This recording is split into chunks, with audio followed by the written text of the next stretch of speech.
Hi, this is Chris from Fireplace Superstore, and if you have an old inefficient wood fireplace, we need to talk.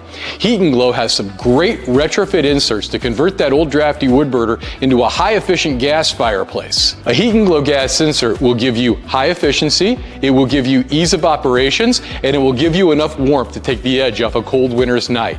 For the best in gas inserts, come see us at Fireplace Superstore today.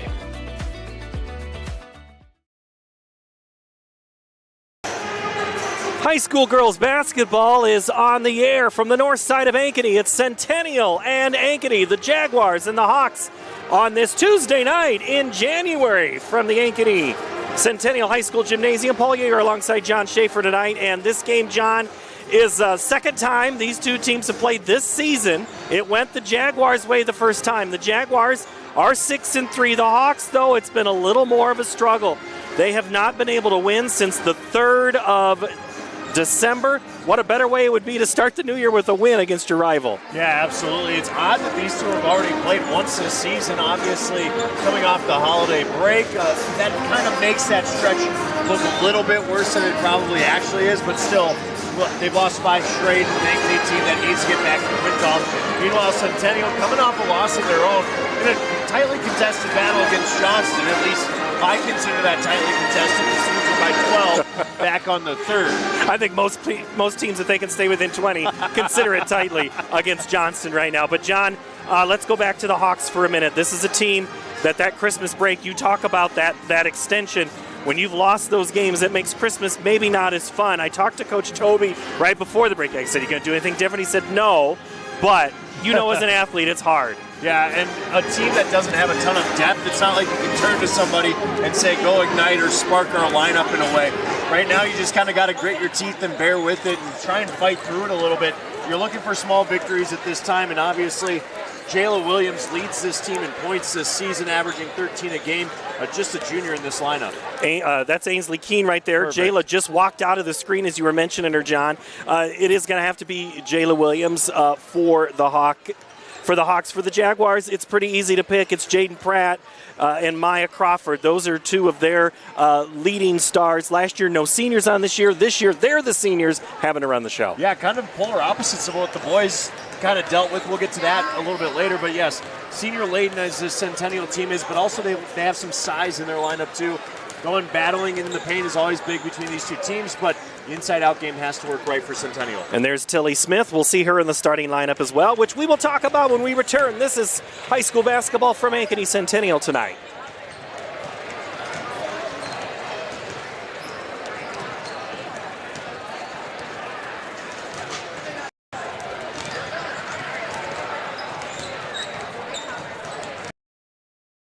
Yarman Ford Indianola, your certified Ford Model E dealer. All month long, save big on our new 2024 Ford electric vehicles. Lease a new all-electric Ford F-150 Lightning for only $345 per month. Lease the all-electric Mach-E for only $299 per month. Plus, the new Ford Power Promise. Get a home charger with your purchase. Come see our electric vehicle specialist here at Yarman Ford Indianola. DeYarmanFord.com. Metro Heating and Cooling is celebrating 40 years of keeping Des Moines comfortable. To celebrate, this October we're offering $40 off one of our seasonal maintenance plans or $40 off any repair. Get your home ready for the colder months with expert care and big savings. Whether it's a quick tune-up or a much-needed fix, we've got you covered. So call Metro Heating and Cooling today to celebrate 40 years with $40 off this October. Trust the team that's been keeping you warm since 1984. Hi, this is Chris from Fireplace Superstore, and if you've been thinking about upgrading that old wood or gas fireplace in your home or adding a new one someplace that you've always wanted, we have Central Iowa's best selection of wood, gas, and electric fireplaces. So if you've always wanted to add some warmth and beauty along with value to your home, come see us at Fireplace Superstore today. 10820 Douglas in Urbandale. Getting your car serviced or repaired can be a pain. That's why Westside Auto Pros is committed to making it as painless as possible. If you wish, we'll come get your car at your home or office and return it when it's done. Or you can drop your car off here and we'll shuttle you to where you want to go. When we're finished with your car, we'll come pick you up and bring you back. If your car is going to be here for a few days, we offer low to no cost rentals. So give us a call and say, I can't wait to have my car serviced at Westside Auto Pros.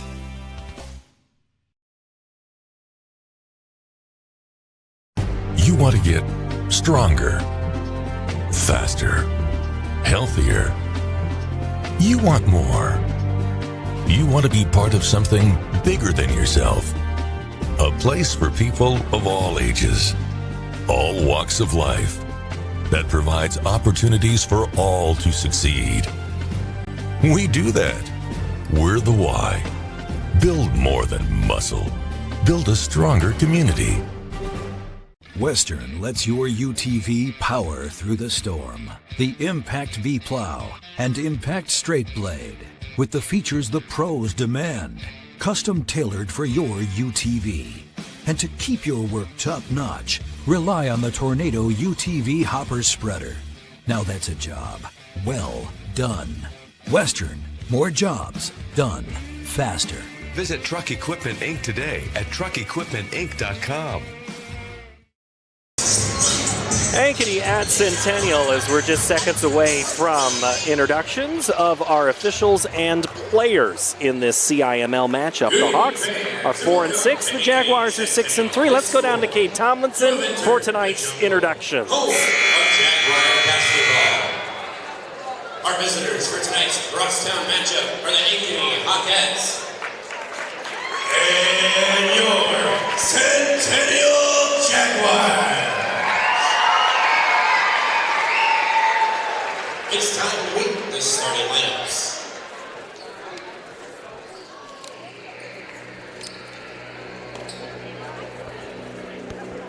At guard for the Hawkettes, a 5'11" senior, number 2, Savannah King. At guard for the Jaguars, a 5'6" senior, number 1, Ava Martin. Guard for the Hawkettes, a 5'8" junior, number 4, Kayla Sheffield.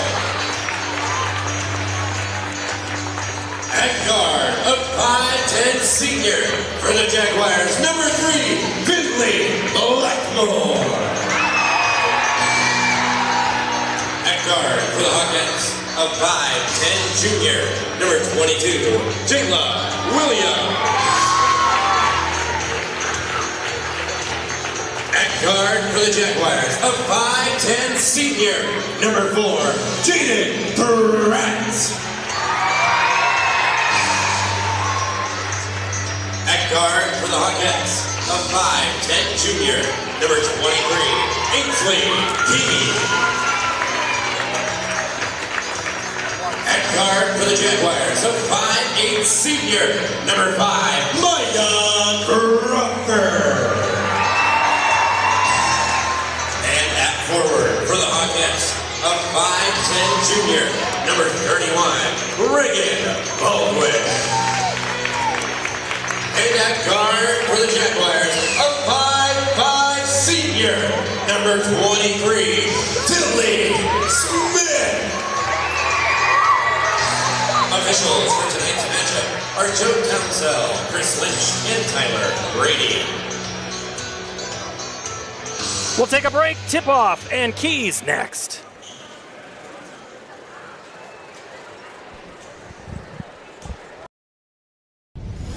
Ever have one of those awkward moments when a business disappointed you? You got ripped off? Didn't get what you expected?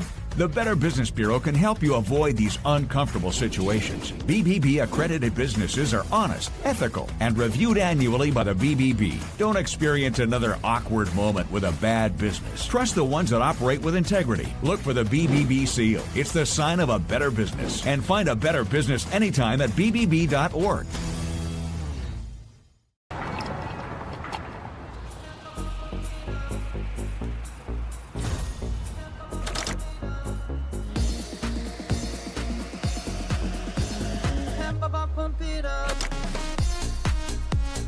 A fuel choice that even rivals can agree on? Now that's worth the hype. Cheaper, cleaner, and homegrown. Pump it up with unleaded 88.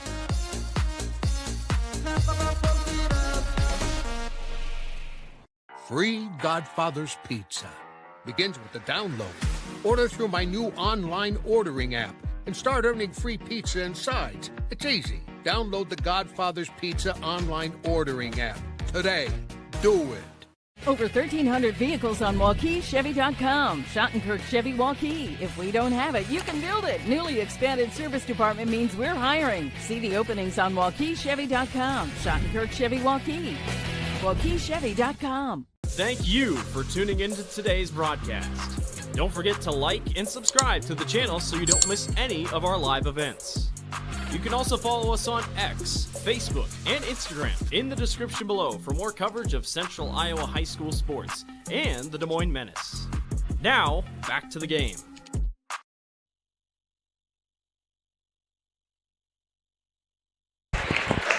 Back at Ankeny Centennial High School, John Schaefer, Paul Yeager with you. John, let's start with the Ankeny Hawks, who will be the visitors on the board. What are keys tonight for them? Absolutely. Number one, the math equation. Get more shots means more rebounding and turnovers. Try to avoid the turnovers on the offensive end, create them on the defensive end. Number two, consistently got to be good on defense. You cannot give up easy buckets to Centennial tonight. And unify and elevate, move on from adversity quickly. I believe I had these for Centennial, so I'm getting ahead of myself on that one. You wanted the Hawkettes. I did. Or the Hawks there. I'm sorry on that one. But for them, taking care of the ball, rebounding, and shot selection. So I'm working ahead of myself tonight. I'm excited for this one. I am too, John. Tonight, the Hawkettes will be in their road black uniforms, trimmed in gold. And the Jaguars in their home whites with Jaguars on the front. White jerseys trimmed with black down the side. At center, it'll be Jayla Williams and Jaden Pratt to tip it off as they're ready to go just here on this Tuesday night, January the 7th, 2025, as we open up the Centennial home part of this, or their second home game of this season, and the opening tip goes to the Hawkettes. It's Savannah Gage early on, top of the key. Ainsley Keene now with it, looking for a cutting Williams. Then they cut again with Baldwin through, trying to get a little bit of motion against this very good defensive squad for Coach Scott DeYoung. Driving in is Gage, and it's blocked. Looks like Maya Crawford may have touched it, and she'll push it up with no score. Pratt doing a nice job pushing that shot further down the key as well, letting Crawford come over and help. Swung over to Crawford in that right wing. Into the corner they go, moving it around, a little bit of motion, almost similar to the same offense we saw on the right-handed side of the screen. Martin drives in, blocked by Keene, out of bounds, 13 on the shot clock. Good possession so far for defensively for the Hawks. Yeah, that's what you like to see out of this Ankeny team, and forcing up a tough contested shot is something Ankeny's going to have to create all night.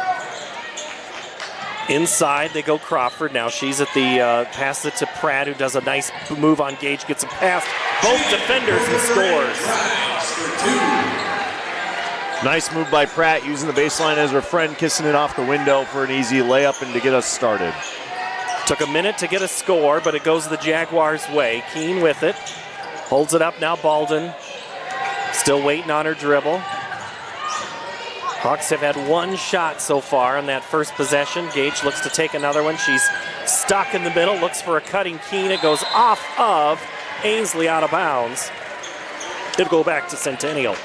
And Ainsley Keene obviously sticking to our three keys there. Good defense leads to a turnover, and Jackson go right back to work. Williams gets the steal on the one-person show of a press, and it misses. Crawford and Pratt clear it out, or that's Blackmore. I'd like to see Williams maybe take that out to the top of the key, let her team join her. Crawford, underhand scoop, is fouled by Williams.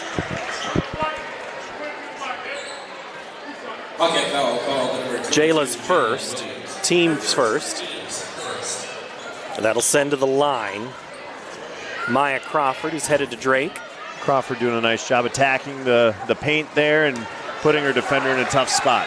Crawford's game, John, has really kind of elevated as the years have gone on with her. I know that the MVC is not the sleepy conference that it once was. Drake is a real good program right now as Crawford hits the second. And there's a lot of depth across the MVC, and that's maybe a change from what we've seen over the years, where Drake was the powerhouse under Jenny Baranchek all those years. Allison Pullman doing a great job there. I feel like I'm doing the game with Laura Leonard here. I keep talking about Drake all the time. Old habits die hard, John. Hey, when we get going on NBC, we got to give the mid-majors a shout-out. Pratt with it, 15 on the shot clock. Spun in the lane, kicks it out. Top of the key three, Shepveld. No good. Long rebound. Crawford gets and goes. Left baseline, no good. Baldwin altered the shot. Didn't touch it, but good defense. Here comes Keene. Oh, Gage was there. This game finding a little bit more flow to it now. Baldwin flashes. Digs into the paint, off the right side of the iron, no good, cleared by Finley Blackmore. And those are shots you have to convert once you pin off your defender that low. Pratt boxing off Gage, turns around from the right elbow and misses. Keene's there, but Crawford out-hustles her. Cut, now back out. Physical game so far, too. And with neither team going very deep, John, that could be something to watch as we go on, as Baldwin is going to foul. Thought she did a good job staying vertical there, but maybe gets a little bit of a body into it. Well, no, they gave that to Jayla Williams. That's her second. Well, they said she got her on the hand, and I'm not sure where she. I'm not sure where she was on the floor to earn a number 2 there on on fouls. And that's actually what she just went and asked Chris Lynch. Joe Townsell and Tyler Brady officiating tonight. Two fouls on Williams can be this early, John. It's only 5:09 left in the first quarter. That can leave a scar for a long time.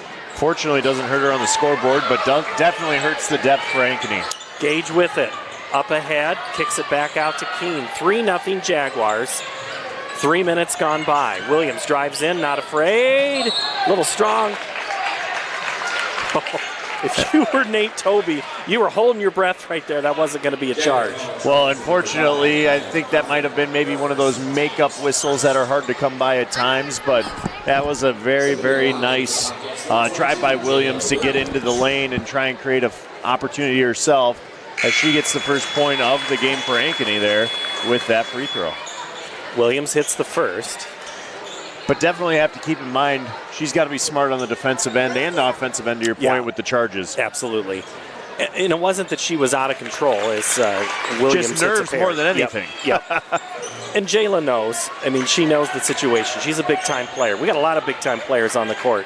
Well, and two teams that know each other well, players that grew up playing together know each other well. Pratt. Now it's up to Martin.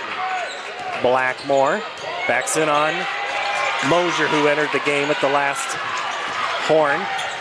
Pratt pushes off Gage, gets room, doesn't make it. Williams gets the rebound.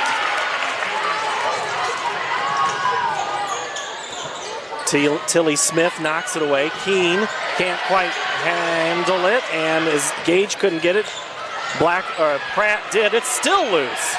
Now we got an all-out scrum for it, and now we're going to have a jump ball. Looked like a football fumble out there bouncing around the gridiron for a hot second, but we do get a jump ball, as you said, and possession arrow, I believe, going Centennial's way. Watch the replay here. It's supposed to be a round ball. It's supposed to have more bounces, not as awkward.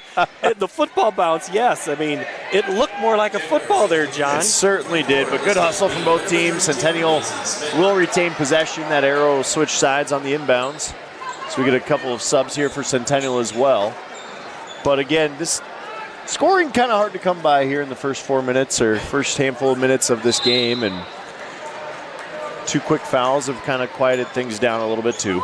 Well, the Scott DeYoung coach team hasn't really always been known for prolific offense. They've been known for great defense. And he was like, hey, Paul, you got to lay off on this whole I don't score business. But, I mean, before the shot clock, they were known to just take the ball until you had a good shot. Driving in is Martin. That ball is tipped away. Williams throws it off of Crawford. That was an athletic play. I sure hope Randy has that on replay that we can see again. I think we might have it right here as you see Williams off the rebound miss. Sorry, off the tip pass out. Just throws it square and right off of Maya Crawford. Heady play. And Williams had to get out of it because of the ricochet. Agile, strong, a little bit of everything there. 3-2. 1 point advantage for the Jaguars. Keene pulls up the basketball. Now it's Gage. Drives down on the left side, has Martin on her, spins away from her, shoots it, misses wide. Rebound comes to Lizzie Beam for the Jaguars. Centennial again, just making every shot a hard one. Oh, Pratt, good move. And that's a foul on Ankeny. Jade Mosier bit on the hezzy, and next thing you know, Pratt was flying by her. She had no choice but to foul her on the way to the rim. That'll be the third team foul. Going to the line for the Jaguars, number 4, Jaden Pratt. Jaden Pratt will be at the line. And hits the first. Pratt now with 3 points, 3 of her team's 4. She's doing all the scoring tonight. Yeah. Misses the second one. Mosier was falling down as she rebounded it. You know, we need to talk to Nate Lindgren about updating the scoreboards in here and get some stat lines over there. That is a difference. Yeah, the Hawks do have the scoreboard that has the player gauge from the free throw line, extended, no good. Pratt gets the loose ball. It's 2-on-1. It's out to Martin in the left wing. Pratt was open in the corner. Crawford draws before she can get the shot off. She's fouled. Yeah, I mean, they do have the video board in the far left corner from where we're at, but it never does update scoring. It's just a nice feature to have at some of these gyms. But you and I keep track. We know who's scoring what. We do, but these nice people that make the trip out here every night. Nice great cut. play off the inbound. Kylan Smith, the easy 2, and it's a quick timeout for Coach Nate Toby. 6-2 our score at the 2:52 mark in this contest. As we look at that last play on replay here, nice cut. Just give credit there. I think it was Martin that set the screen. Very nicely done, and even Kylan Smith coming off of giving her own screen there. It's kind of a double screen setup, and she loses her defender through that as Ava Martin set it. The inbound was right on the money for the easy lay-in. There's the Hawk bench. They played on Friday night against Waukee Northwest and lost 70-49. Their last game was a Thursday night contest against Cedar Falls. Whereas the Jaguars, they opened up 2025 with a home game here against Johnson, then Ankeny tonight. Then they go on the road on Friday night. They'll be at Waukee Northwest, and that'll be another tough matchup there. A very good game. Of course, basketball, a tale of 2 halves, really, with that long holiday break. So I said it last night. I mean, we're less than 2 months now from the state tournament. I know. I was just trying to figure out my time off to get out there and call some games up at the well. Keene with it, 9 on the shot clock. Drives baseline. She's stuck at the E of Centennial. She needs help. 3 on the shot clock. Driving, got to shoot it, Brown. She does, and it's short. That'll be a shot clock violation. Reagan Baldwin, sorry, not Brown, Baldwin. She had nothing. She got the late pass from Hallbrook, and that's a shot that I think Hallbrook's just got. Jenna's got to shoot that. And I think this is a situation, too, where Ankeny's showing maybe a little bit of lack of depth in their lineup. Crawford with the fadeaway kick, no good. Rebound there by Hallbrook. Now up ahead, it goes Hawkins. Allison holds, finds Baldwin on the baseline, pins around, gets caught. Now it's the 3 on the way. It's going to be off the iron by Hallbrook. Rebound comes out. Maya Crawford for Centennial. Good look there, just hair off the mark. Smith with it, taken away by Mosier on the entry pass. Knocked away by Centennial's Beam. Beam with it on the right block, or right elbow. Or wing, whatever you want to call it. I get it right. I'm a wing guy. Some people call it an elbow, but I'm a wing guy. Beam to Smith. Now Crawford. Pulls up her dribble. She joins. She has 2 black jerseys around her. Loose ball again. And trying to tie up is Hawkins. And that's, again, right there in the middle of it is Finley Blackmore. If you go back to the previous replay of the scrum, Finley was in it on that as well. Getting a little sloppy here. I mean, I'll credit good defense. Let's call it good defense on both ends, not allowing a lot of great scoring opportunity. As we're under a minute to play now, just 8 points up on that scoreboard combined. 4-point advantage for the Jaguars. The only points have come from the free throw line for the Hawks. Keene plays an exchange game to the right wing. They go into Baldwin in the corner. Keene lost her balance as she tried to drive, and she'll go to the line as she's fouled.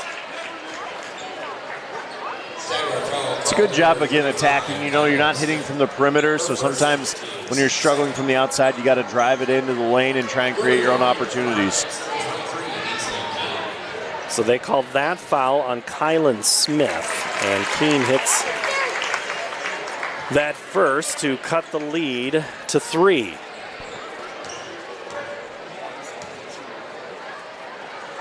Make it 2.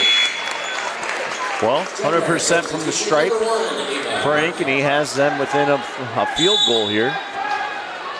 Williams has a pair of free throws. Keene has a pair of free throws. 4 points for Ankeny, 6 for the Jaguars. Final 33 seconds of the first quarter. Jaden Pratt kicks it out on the drive. 3 on the way. That is front iron, no good. And that is going to be a good rebound position for Kyla Schatveld because she is fouled on a displacement by Lizzie Beam. Yeah, great box out. Lizzie Beam tries to go up over the top. No, that is not an over-the-back foul. That foul does not actually exist, despite what half the parents in our state like to think. But a displacement foul is the correct call. It's that low at half?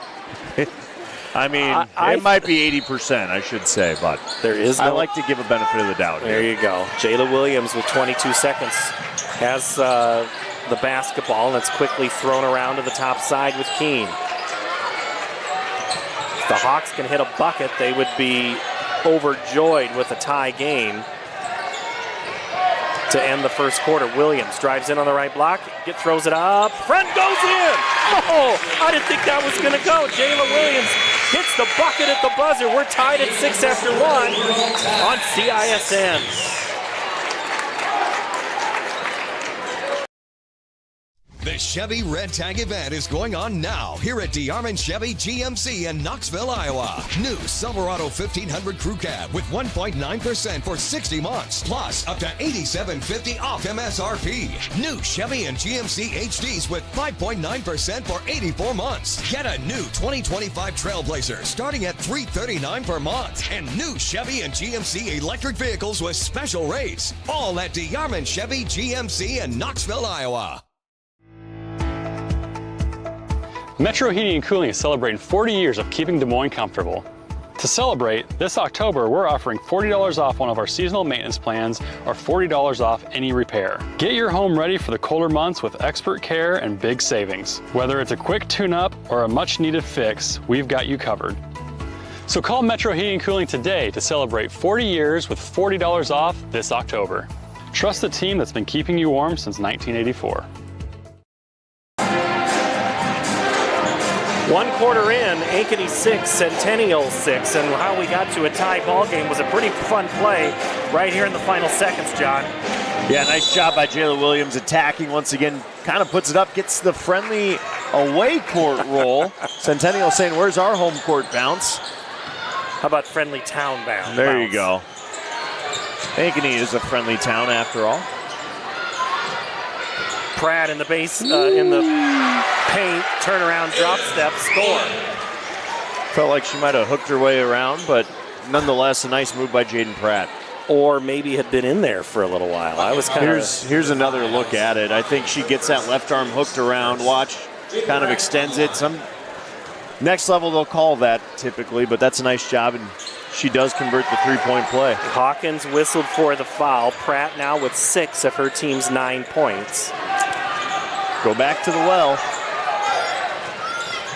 And Williams for Ankeny out once again with those 2 fouls. Gage will launch the 3 and miss. Crawford there for the weak side rebound.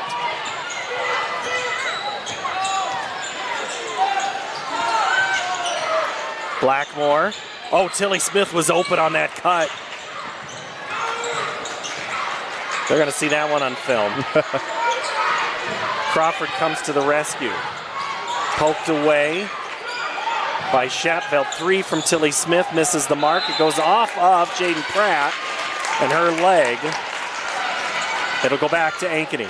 Despite the way Ankeny's been shooting on the offensive end, been really impressed by their defensive end of the floor. They've done a good job of putting Centennial in some tough spots and putting up bad shots. You play good defense. You keep yourself in a game. Anything can happen. Right now, if you've not given up double digits in the quarter. His Gage's 15-footer is no good. Tilly Smith up ahead. If you can keep it close, anything in those last couple of minutes, those shots eventually will fall. Just inside the 3, Pratt's shot is no good. Crawford skies up, had position, but couldn't corral it. It goes out of bounds. It'll be back to the girls in black. She fell to the ground there. I thought that was not a bad look from Pratt. She had some space out there, and that's a nice jumper shot that she's got. Just couldn't quite get it to go. And really, I mean, only 3 field goals so far for Centennial tonight. We're going to be in single digits for a lot of things tonight. Maybe not free throw attempts. Maybe not. That ball is loose. Crawford goes for it. Gets it to a cutting Pratt. Now Tilly Smith leaves it for Blackmore. Back to Smith, left corner. 3. Rattles around, no good. Pratt. Apparently Ankeny's not overly friendly, otherwise that would have gone in too. Blackmore again. Backs down Baldwin. Underhand post move. Score. Great move by Finley Blackmore, showing some versatility going to her left there and lays it high up and in. This game back to 5 points. 5-0 run for the Jaguars to start the second quarter. 3-point launch by Shatfeld, misses the mark. Crawford gets the board, runs the offense. Blackmore way out, miss. And Nate Tobey wants Crawford for being on that, making contact on that rebound, won't get the call. Haven't had a lot of foul calls since early on in that first quarter. Step back 3 by Keene misses, and it's saved by, you guessed it, Crawford. Up ahead, Ava Martin just throws up the 2-handed layup and misses. Crawford's out there with the ultimate effort plays, back-to-back possessions. Been really, really impressed by how she's played with effort tonight. Gage drives in, but is stopped by Martin, and Crawford comes for help. Backdoor cut, Baldwin finally gets the loose ball out. 3, shot blocked by Pratt. Oh, wow. Straight out of the volleyball court. Pratt lays it in, going coast to coast. Pratt with the hustle play at one end and then goes ahead and finishes it at the other. Closeout, block, and the lay-in makes this a 7-point game. Another look at it. Look at how fast she gets off the baseline, swats it away, and says, I'm going to the rack. We've not seen many athletes like Jaden Pratt in quite some time. I mean, you talk about her abilities in volleyball, basketball, track. I mean, the girl's got ups. But the thing to me, John, I have not watched Centennial in person since early in the season. I'm just amazed at the ability to cover ground that Maya Crawford has. She just absolutely blink and she is there. She has next level speed, in my opinion. Absolutely, and next level effort to go with it. When you pair talent with skill and work ethic, that's going to go a long way, and there's a reason Maya is as valuable to the Centennial team as she is. We saw it in those possessions, coming up with a loose ball after a tip away. She's diving on the ball to get it out to another teammate. She's done it all on the defensive end of the floor. Sitting out was Jayla Williams to kind of let some of those foul and time melt against each other. And so Jayla back into the ball game. She's got Crawford on the block, kicks it out to Gage. Ankeny's been trying to kind of sag in on that backside, look for that backdoor cut, but man, every time the Hawks try to make that pass, there's a white jersey wearing Jaguars. And I actually like that that Savannah Gage didn't go to the baseline because I thought Williams got too deep for that kind of pass. Williams drives, kicks it out. Keene 3, high arcing shot, no good. Crawford gets the board, and Gage is going to be called for the foul. Hawkeye foul charge number. There on the rebound. That's her first. And again, just trying to go for a loose ball there, but I think Ankeny's got the right idea. They just got to space the floor a little bit better. Centennial moving the ball real well here tonight. Crawford has it poked away by Keene and corrals it back as we're under 4 minutes to play. 13-6. Jaguars have scored all the points. And nice move by Crawford, and that streak continues. Her first field goal of the game, but nice job again sealing the defender and getting the easy lay-in off the window. Jayla gets rid of it to Gage, and that shot misses. And Crawford, you know, as much as I've said Crawford's name tonight, to have her not only have one field goal, John, when you said that, I'm like, yeah, that's right. She does only just have one field goal. She's done everything else. She's got a lot of, she's got the playmaker ability, right? She can dish it out, and she lets her teammates really do the scoring if she needs to. And then when she needs to kind of create for herself, she does. I think she's a well-rounded player overall. Gage gets her dribble pulled up, and Martin collapses on her. Now Williams top of the key. Keene in the paint. Fade away, too strong. Williams tips, but it goes off of Williams and out of bounds. This Centennial, Scott DeYoung's teams have always been so good at defense, but tonight they are just everywhere. You look at, Keene has not had an open look. Gage hasn't had an open look. Williams has struggled for everything tonight. They are just everywhere. Well, and even on a shot like we just saw there where, yeah, there's no hand or a block on it, the mentality of I'm going to have to deal with contact and battle through something is creating some of those really kind of overly powerful shot attempts because you're anticipating having to work through it. Yeah, that anticipate the contact. Yep. Pratt drives, gets past Gage, extends the arm for another two. She now has 10 points. Keene the other way, in midair, can't get that one to fall. And again, the Jaguars. Good attempt by the Hawks. Crawford goes in, lays it up, no good. Rebound Williams, and she has it poked away by Tilly Smith. Just too many turnovers for the Hawks. Crawford's three, no good. Mosier there, blocks out her defender, and Keene gets it. Throws the baseball pass up to Gage. Gage pulls up her dribble, now Williams catches, shoots, scores. Nice counter there for Ankeny to stop the bleeding with Williams. She dives down the key and takes that pass. I like that she doesn't put it on the deck. She just goes straight up with it. It's only a 9-point disadvantage, but it was an 11-0 run to start the second quarter for Centennial.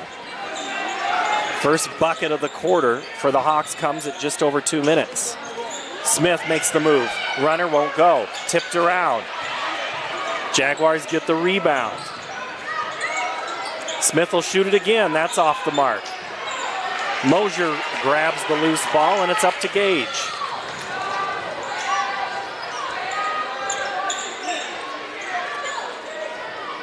.90 seconds to play, second quarter. 17-8, Centennial. Gage guarded by Crawford, looks to swing it. Drives in. Now it's the three on the way, and good by Kayla Chatfeld. Chatfeld's the first scorer outside of Jayla Williams to actually score from the field in this game for Ankeny. Cuts it to 6. Catching, shooting, missing was Beam. Rebound put back in by the Jaguars, Maisie Smith. Nice rebound there by Maisie Smith to go right back up with it again. Jayla Williams drives, stops, shoots, misses. Rebound Jaden Pratt, 40 seconds, plenty of time for Centennial. Pratt going coast to coast, gets some contact, pushes, gets the ball to not go back over that iron and go down through. Now we're getting some running back and forth as Williams comes back the other way on the fast break. Lane doesn't go, and Scott DeYoung going to slow things down just a bit and get one last possession out of it, up 10. He says, we're number one here. Oh, that's one shot, sorry. Could also be the 3-1s up on the scoreboard right now.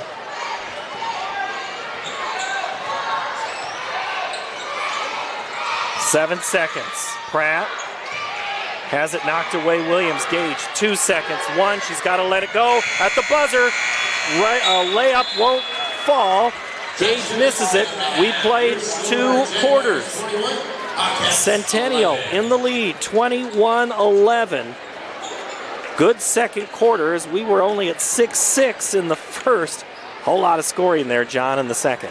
Absolutely. A big scoring run, an 11-0 run for Centennial. Got them out into a nice lead. They outscore Ankeny 15-5 overall in that second quarter for the 10-point lead, led by none other than Jaden Pratt. Pratt with 12 points so far. She's hit 5 from the floor, a pair of free throws as well, and then she's getting some support everywhere else. Maya Crawford showing the effort play as well for Centennial, and they're controlling this one. Jaguars leave the floor. We will step away as well. We'll recap the first half scoring, look ahead to the boys' game, and also look at the ratings. You're watching high school basketball on the Central Iowa Sports Network. Getting your car serviced or repaired can be a pain. That's why Westside Auto Pros is committed to making it as painless as possible. If you wish, we'll come get your car at your home or office and return it when it's done. Or you can drop your car off here and we'll shuttle you to where you want to go. When we're finished with your car, we'll come pick you up and bring you back. If your car is going to be here for a few days, we offer low to no cost rentals. So give us a call and say, I can't wait to have my car serviced at Westside Auto Pros.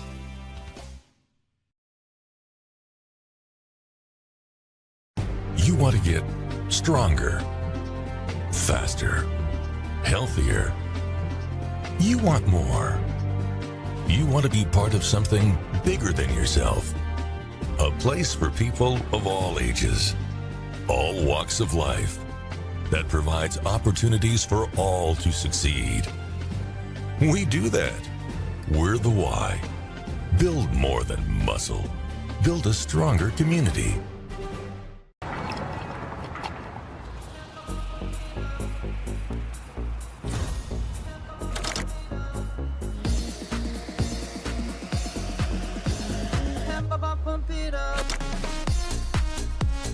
A fuel choice that even rivals can agree on? Now that's worth the hype. Cheaper, cleaner, and homegrown. Pump it up with unleaded 88.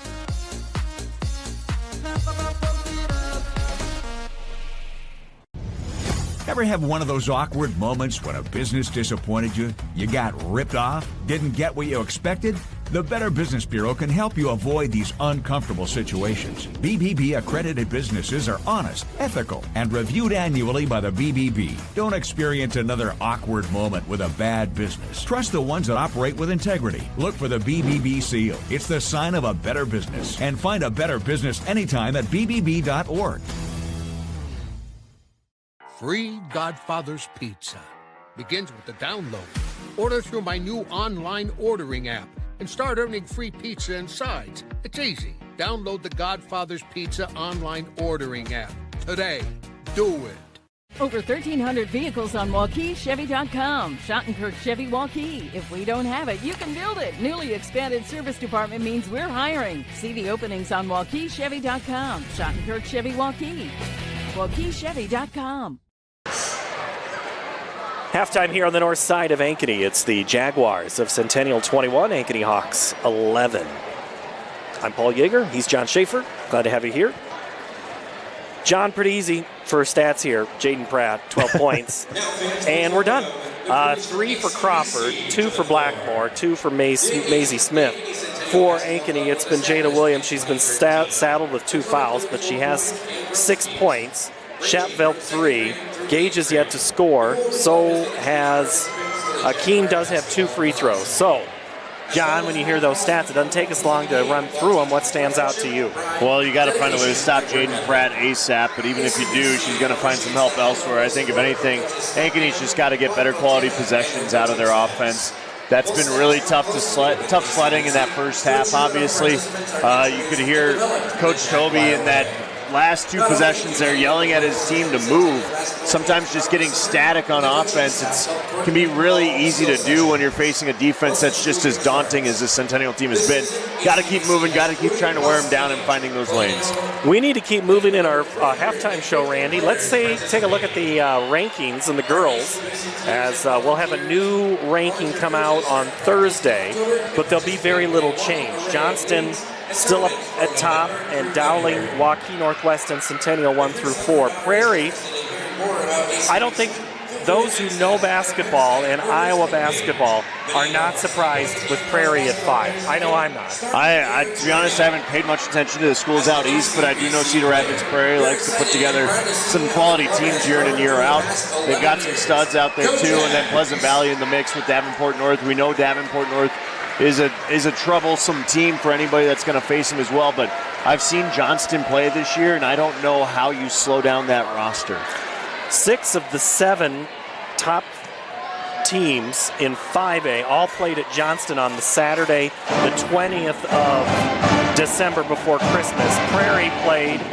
Pleasant Valley was there. Davenport North and Johnson were tied almost after 3 quarters, and then after half, and then in the third quarter, Johnson just exploded. So Dowling last night looked really good. They have something that not many teams have, a post player.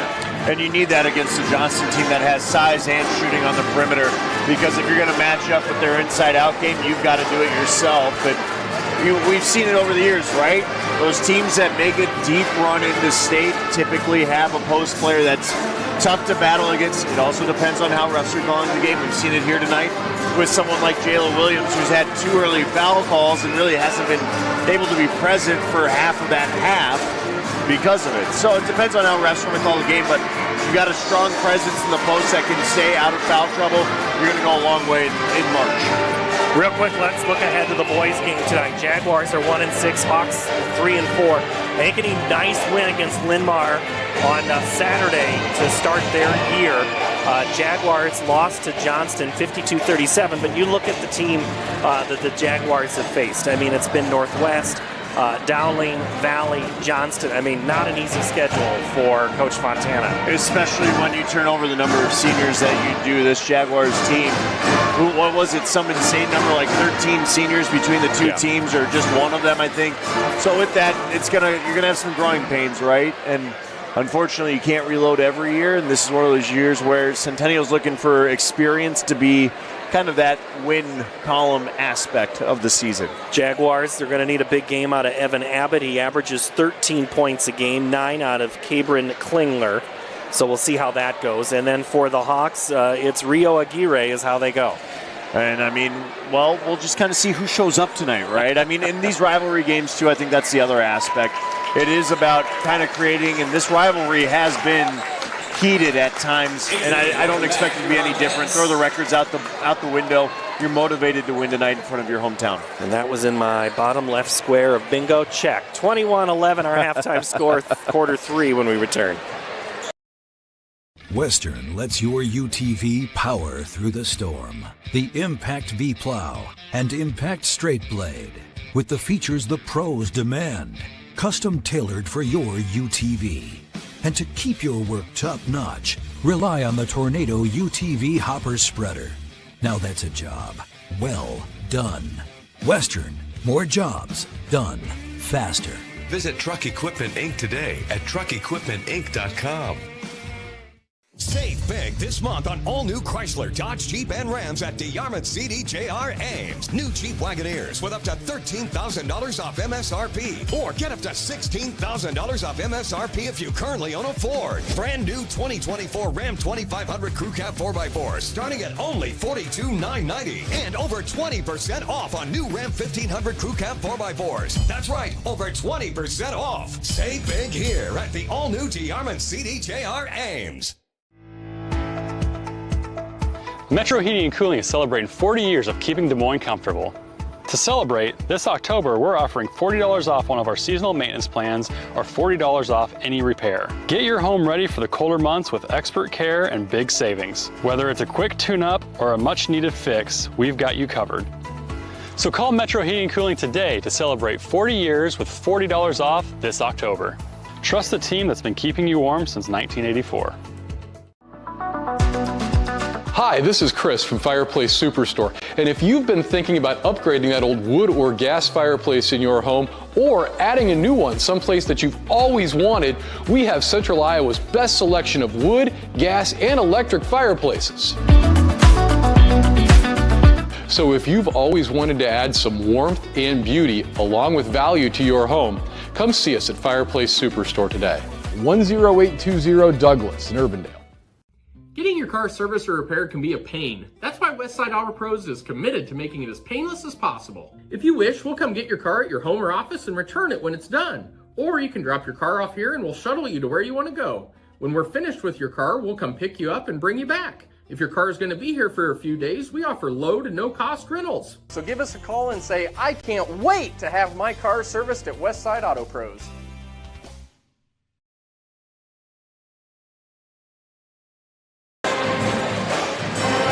Half number 2 ready to go. From Ankeny Centennial High School, the Jaguars lead the Hawks 21-11 in this CIML crosstown matchup for the battle for the 2 zip codes in town. And John, they've played this now going on 13 years.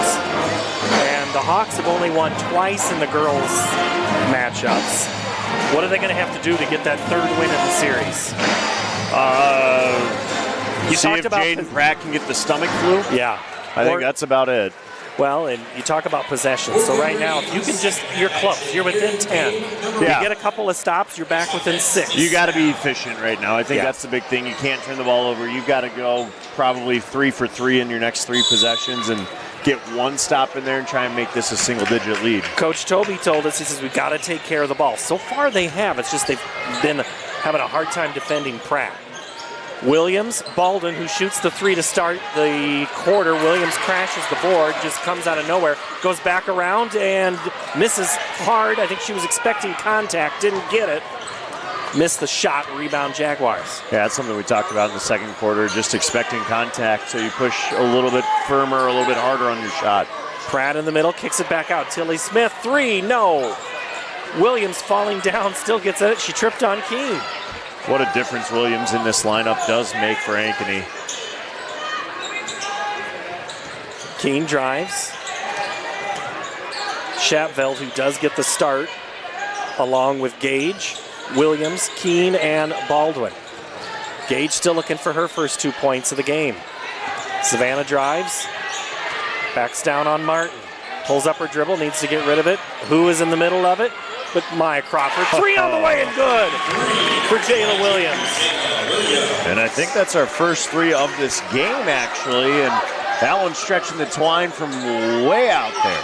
All right, so now if you're the Hawks, you think about a stop. See what the Jaguars do on this possession. They're running that rotation. Pratt, top of the key 3. Oh, looked like it was going to be good and answer. Williams tips it before she goes out of bounds. Too strong, Williams. And it's going to be thrown away Martin right there to the scorer's table. But I think, shot clock was still new last year, if I do recall. Another look at the long 3 just outside the arc. Long 3. We were talking about Caitlin Clark in the break, and that was a Caitlin-esque shot, John. Well, I think a lot of kids want to model their game after how she plays. Gage's fadeaway won't go. And the frustration starts to build a little more for Deuce. Pratt is fouled hard. Wouldn't say fouled hard, just Gage hit her in the right spot. She fell hard. Let's say that. Let's say that. Her second team's first. Savannah Gage obviously still trying to find her way onto the score sheet tonight outside of the personal fouls that she's got, but just had a hard time sledding. And when you're going up against her matchups tonight, I think they've been Maya Crawford and Jaden Pratt. It's tough to try and create offense out of that. Had a chance to, I watched the Cedar Falls Ankeny game and was sitting next to a gentleman, and I was saying something under my breath. He says, you mean 2's got to shoot more? And I go, yeah. He goes, that's my granddaughter. And so I had a nice conversation with her grandfather, and I told Savvy after the game, I said, hey, I sat by your grandpa. She goes, oh, I'm sorry. Well, you probably learned a little bit more than you planned on that night, huh? Yeah. Williams to Gage with it now on the block. Savvy's stuck. She needs some help. She cannot get rid of it in time. Turns on, shoots, and scores. There's a way to find the score sheet. When in doubt, shoot it yourself. And again, Ankeny getting static on offense. No one cutting to help her there, and she got stuck, as you said there, Paul. It's just one of those situations you got to keep moving. Crawford, step back 3. Nice rotation, but just off on the aim. Goes out of bounds into the front row.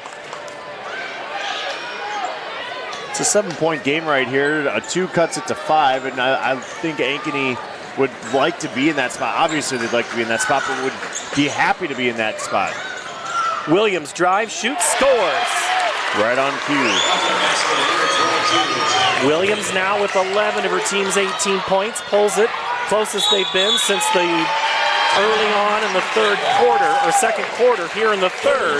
It's a timeout for Centennial, led Jayla Williams, making things happen, John. 7-2 run for Ankeny, 5 of those points off the right hand of Jayla Williams. And again, here you see it. Great job crossing over Crawford, high off the window and in around the block attempt. Really, really impressive, strong shot. That's the Jayla Williams we saw in her first year and second year playing. Really, she played very aggressive in that. We haven't seen that much this season out of her.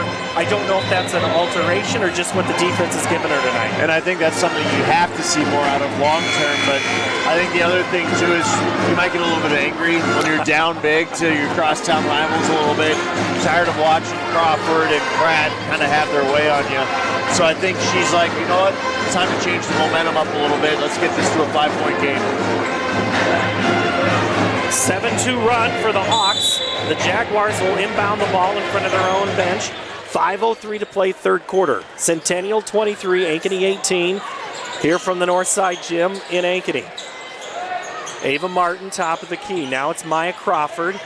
Backs down on Williams and has 2 fouls from that first quarter. Ball's nearly thrown away. Blackmore launches the 3, misses. And it's going to be off Martin, who had position on Keene. It'll go back to the Hawks. That's a shot you can tell Blackmore wants back. As we've got a loud hum. There we go. Someone's got a noise machine. I think it's the substitution buzzer. Ah. It sounds a lot like some school's shot clock horn. Gotcha. So I don't know what's going on there. Sounded like the most annoying sound in the world from Dumb and Dumber, if you ask me, but Jayla Williams comes flying in. Put that one on your bingo card, Paul. If it's movie references, check. We'll be there all night. Dumb and Dumber that's a very tough square to get. Nice cut, kick out. Moving the ball well, Ava Martin launches the 3. Strong. Williams had position, had it knocked away. Ankeny coaching staff thought there was contact. I sure did too. 3. Keene hits.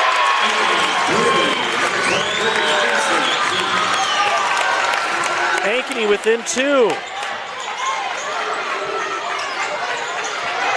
Pratt goes to work on Gage, forces her baseline, ripped away by Shatveld. And the Hawks, can you believe it, can tie it on this possession. Nice job by Keene down low, forcing the bad drive, and then now they need to capitalize on this possession.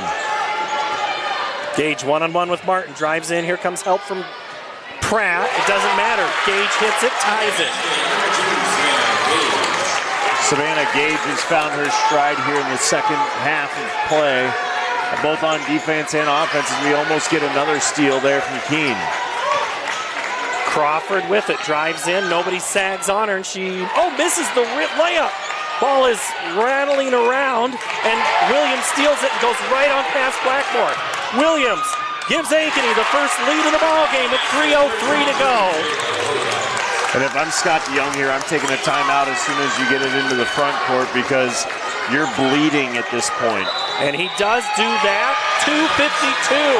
Ankeny comes all the way back from a 10-0, a 10-point deficit. Timeout on the floor. You're watching high school basketball on CISM. You want to get stronger, faster, healthier. You want more. You want to be part of something bigger than yourself. A place for people of all ages, all walks of life, that provides opportunities for all to succeed. We do that. We're the why. Build more than muscle. Build a stronger community. Yeah. Well, John, I was just about to ask you, I'll just ask you now live on air. How'd the Hawks do it? Jayla Williams, and then Savannah Gage. I think this is an Ankeny team that came out of the half ready to play and show they weren't gonna buckle down 10. Here's another look at it. You create the turnover with Williams there, and she can just coast right to the rim and lay it in for that first lead. A 14-2 run in this third quarter and 3 minutes to play. I mean, 5 minutes into this quarter, this is how Ankeny's answered. It has been all Hawks. And Gage has finally figured out a way to get the ball in the hoop, and, you know, they haven't been pretty shots. That one was much better than the first. Jaguars go to work up, down by 2 now, and that's thrown away, and Ankeny can add to their lead. And Scott DeYoung, if he had any hair, would be pulling it out right now. He does have hair. Sorry, that was a bad shot. I'm sorry, Scott. Don't come after me. But no, that's one of those coming out of a timeout. You cannot make that play and turn it over so suddenly. But now, Ankeny has to play half-court offense. That's not how they've been scoring in this quarter. They've been taking advantage of opportunities. This is where Centennial shines, is in this half-court defense. Baldwin will launch the three. It hit! Reagan Baldwin's first three of the ball game gives the Hawkettes a 5-point advantage. 3 triples in this half, and we're going to get a foul there on Keene, who came in to try and rip it away from Pratt. Here comes the pass. Baldwin will come across off the screen. Well, and when you have to respect the post player's three, that's going to stretch a defense out even more. Try and utilize that to your advantage and work it down low. Keene whistled for the foul. Martin gets the inbounds pass from Crawford. Now Pratt flashes, and now locked in an elbow battle with Keene. 2 minutes to play, third quarter. And now we're going to have a foul on a hold underneath. I think that'll be on Keene again. Yes, it will, and she's not going to like it either. That foul's a tough one there because Pratt just got position on her, and she had no choice but to kind of grab her as Pratt released to the rim, preventing another scoring opportunity. Fresh 35 under 2 minutes to play. Crawford on Gage, now to the corner. 3-point shot, good. Oh, what a shot. Macy Smith finds an answer there, and that was much needed. How'd she get so wide open? Gage tries to answer. Williams collects and scores. The junior who this week released her top 5 of where she wants to play college ball, Pratt answers. Well, this game now starting to open up just a little bit more as we've got ourselves a 2-point game here. Gage is going to fire and miss. It's going to go off the Jaguars. It's going to be Maisie Smith who hit that three. Had the ball go off her hand. It'll be Ankeny basketball right in front of the Centennial Pep Band. Well, this game's livened up a bit, huh, Paul? It was a good defensive battle in the first half, first quarter. I'd say it's still been a good defensive battle. Ankeny's just been on the better half of it this quarter, and they've capitalized more often. Baldwin for three. Can she do it again? No. Crawford right there like she was in the first half with the rebound. Up ahead to Smith. Now it's Crawford. Blackmore. In the middle, looked like she might have drug her foot if you ask the Ankeny fans. Crawford, nice move. Oh, wow. Maka Crawford. Oh, and that's a throwaway off of Ankeny out of bounds. It'll be back to Centennial. Jaguars now with a 1-point lead on a shot like this. Sure looked like a drag foot, but no call. Leads to a nice pump fake, and Maya Crawford can settle it down. And she's going to hit that just about probably 80% of the time when she gets a good open look like that for three. We now have 5 combined three-pointers in this quarter alone. On the cut was Smith. She wasn't there, so now they'll move the offense again. 20 seconds, and that's going to be a foul on Gage. That'll be number 3 with 21.1 here in the quarter. That one's a tough one to take, too. Pratt's got speed, so she'll get the benefit of the doubt on there, but I did think Gage actually played pretty good defense and kept position nicely. But refs have a better angle on it than we do. And I do have to apologize to Scott DeYoung. I don't want to get too much flack from him for my earlier comments. One of the all-time greats. And he has done just tremendous. And the knowledge of basketball and the conversations with him over the years have just been, always appreciate the time. And yeah, he is a class act and epitomizes what you'd want in a head coach. Tilly Smith, the three, no good. Keene grabs the loose rebound. 10 seconds here in the third quarter. Ankeny with the basketball, wearing the black jerseys. 5 seconds, Keene, top of the key. 3 seconds, 2, collects, shoots. She'll shoot free throws with 1.3 to play on the foul. And that's a tough one for Tilly Smith to take there, because it looked like Keene was having a hard time corralling the high dribble and was just going to put it up off the window. 1.3 seconds to play there, but I like the move by Keene. Smart, get it to the hole, see what happens. She creates her own offense. Keene averages 12, and they need her at the free throw line. She hit a pair early. Remember when we had a 6-6 first quarter? She was one of those, 2 of those 6 points. Misses them both. Ball goes loose. Pratt's going to just heave it. It won't count. And we've played 3 quarters. It's a 1-point advantage for the Northsiders. Quarter number 4 from Ankeny Centennial High School on the Central Iowa Sports Network is next. Over 1,300 vehicles on WauKeeChevy.com. Schottenkirk Chevy Waukee. If we don't have it, you can build it. Newly expanded service department means we're hiring. See the openings on WauKeeChevy.com. Schottenkirk Chevy Waukee. WauKeeChevy.com. Free Godfather's Pizza begins with the download.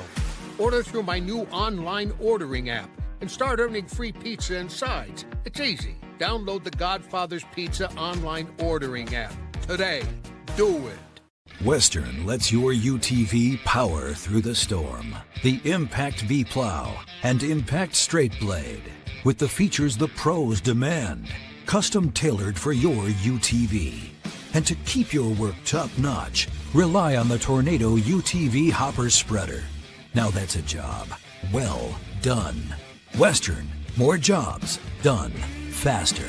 Visit Truck Equipment Inc. today at truckequipmentinc.com. Oh, if the fourth quarter is as good as the third, we got a fantastic finish coming up.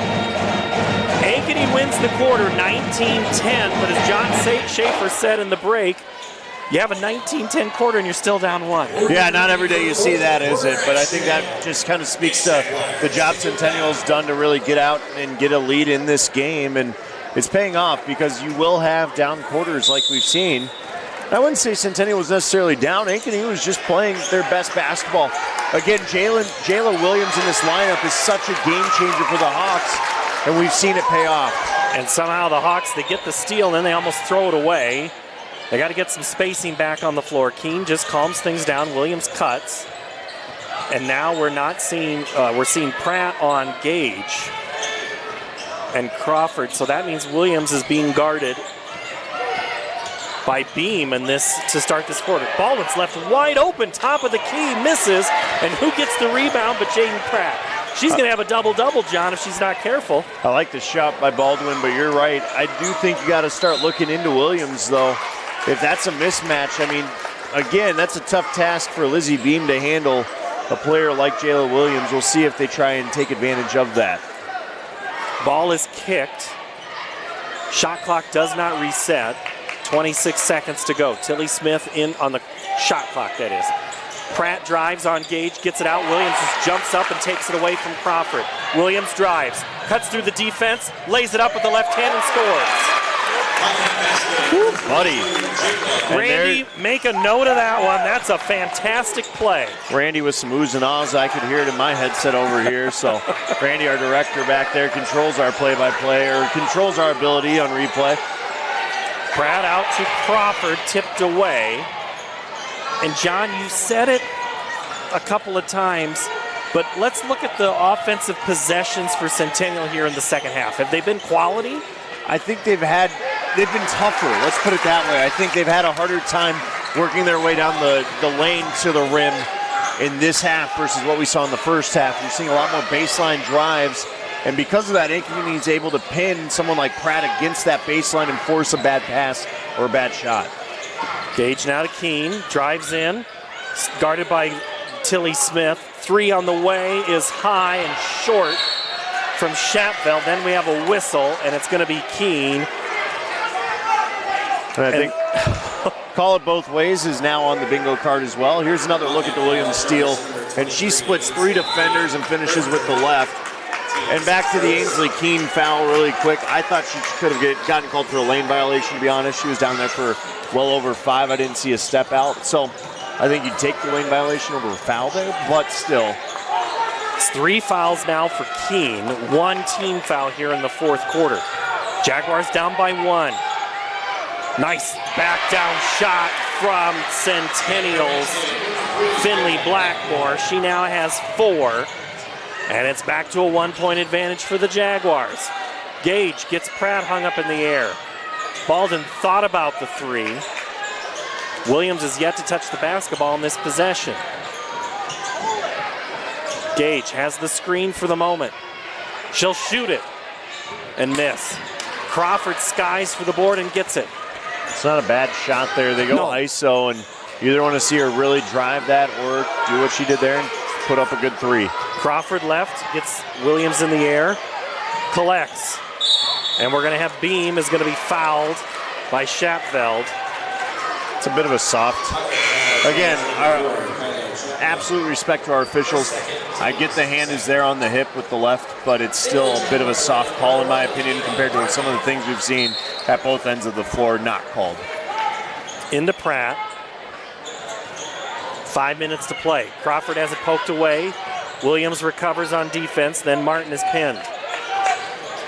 Crawford. Martin. Crawford again tries to drive in Williams, and it's knocked away. Keene collects what Williams did. Baldwin.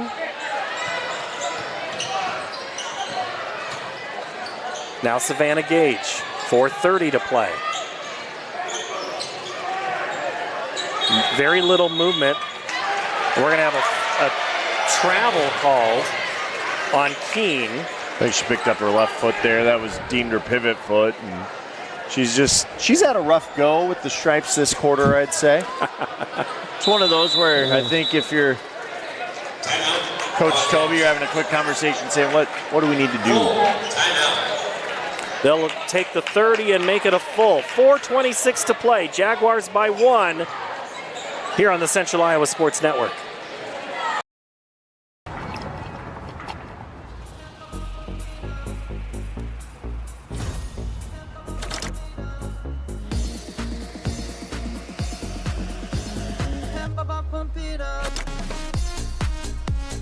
A fuel choice that even rivals can agree on? Now that's worth the hype. Cheaper, cleaner, and homegrown. Pump it up with unleaded 88.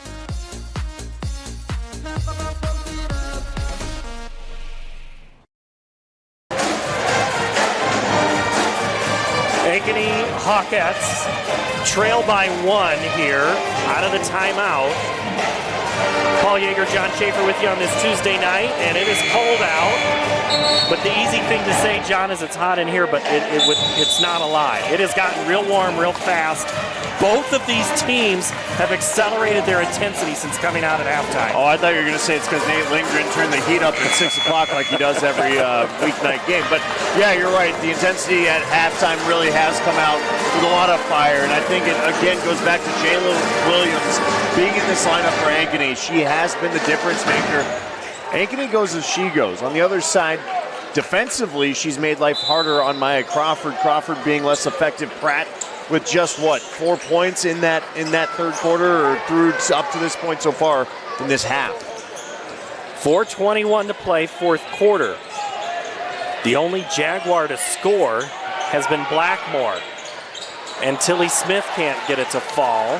It's a great look, though, for Tilly Smith. Great job by Pratt to see she's being doubled and find the open player. Williams walks it up. She drives it on Martin, kicks right to the hands of Finley Blackmore. Now Martin in the corner. Oh, Finley thought about it. Oh, Martin, good baseline drive, and she gets past Shapfeld, who has to foul to keep up. Yeah, you're either looking for some help, and when Chatfeld doesn't see it, she has to foul there, as you said. But I think the other thing we've seen happen is Jaden Pratt has been doubled a lot in this half. And she's been playing more in the post, right? Am I dreaming of, or is that where I've seen her most of the time? She's been there most of the night. Well, most of her points started at the top of the arc. I'd agree with you there. Now she had the ball on the wing there for a while. Drives in hard, and she's going to be called for an offensive foul.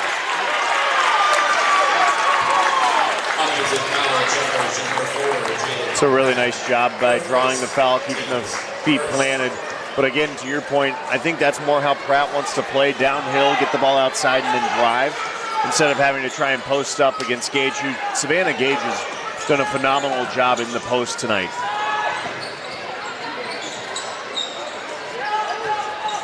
Williams, spin. She is fouled on the pass out. I think Martin is the one who got her. I think it was Crawford. Okay, I couldn't tell if the official was calling for the basketball or if he was really putting 5 up. Not always easy to tell, Paul. Gage on the left block. Drop step, fade away, no. Good rebound, Finley Blackmore. And here comes Crawford. Approaching 3 minutes to play in this contest. Blackmore backs down Baldwin, throws the elbow, gets a little room. Cut and Martin, score! Oh, I thought that was in. Martin went to her left, looked a little uncomfortable there, maybe got a little too deep under the rim. Gage kicks it to a cutting Keene, who heaves it up, no good. And Crawford grabs the loose ball. This is where defense comes up big. Keep in mind, we've only had Tilly Smith for 3. She's been trying all night to get that bucket, and she finally does at the 2:38 mark to give her team a 4-point lead. I was just about to say we've only had 4 points scored so far in this quarter of play, and now make it 7 combined between these two teams. It's a 5-2 scoring differential here in this fourth quarter. Tilly, whose mom played high school basketball at Brent West Hancock in the 6-player days. Oh boy, there's a good pull. Her dad coaches and teaches in the district, and he's all about speed and muscle. Ankeny fans wanting a foul on that drive. I don't blame them necessarily. I thought Gage might have had a better look at that. We got to call a push. Baldwin? Yes. Yeah, 31. She gave Pratt a little shove. Boy, the official really animated in his call. And we're right behind the Ankeny fans. In fact, we're right behind. There's hardly any seats in this gym now, John. It's kind of filled up. It's filling up. Tends to go that way as the night progresses. Pratt, now Crawford. Drive in, gets past Williams and scores. And that's Maya Crawford's second bucket of this half. Jaguars with a 6-point lead under 2 minutes. Crawford reaches in, gets the ball, and then I think a timeout. Yeah, and I think Nate Toby wanted a foul there. Called as Gage went to the court floor, and I think it's going to be a half. Not a full timeout. It's a 30. But yeah, I think Ankeny, they've gotten into panic mode a little bit here at times, and I think Centennial's done a good job playing calm. They got back into their offense, and they've hit some clutch shots. Well, how many times have you seen it, John, over the years when you think, it doesn't matter the sport. It's usually that one you don't expect or don't rely on that's the big shot. To me right now, Tilly Smith is the big one who's hit that shot. Absolutely. That 3 is the game changer. It could very well decide tonight's game. Certainly a lot of... It took some ice in the veins to hit that 3 for Tilly Smith. And I think the other aspect, too, is when you get down the way Ankeny did, it takes a lot of effort and a lot of energy to make a comeback the way they have. At some point, that steam's going to run out a little bit. And you can see it in the play of Jayla Williams. She's just tired.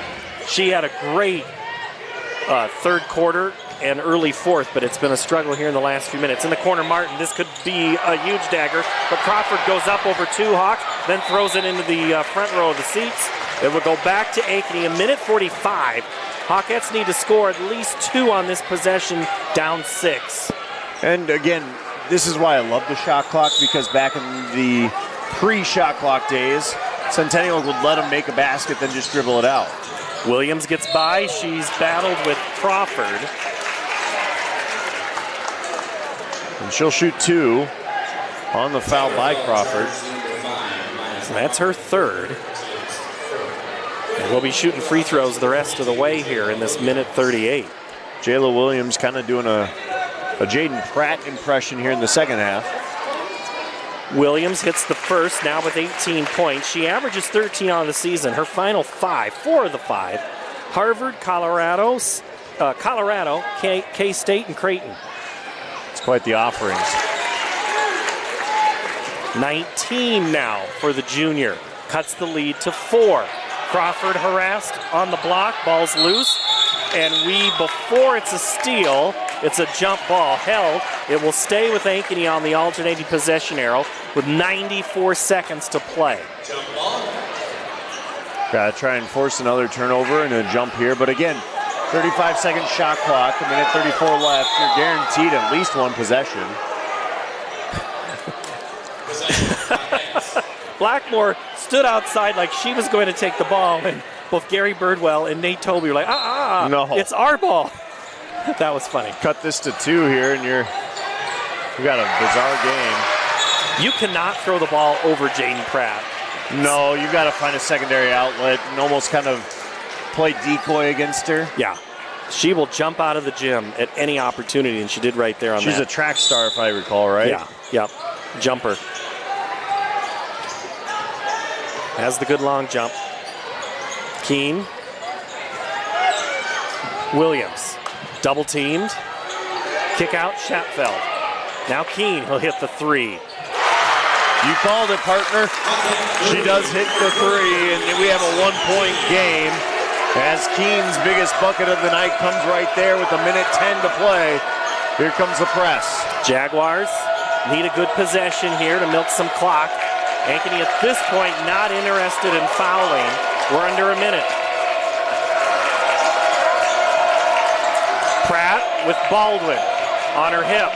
Pushes off, kicks the corner. Tilly Smith has it, shoots it, scores!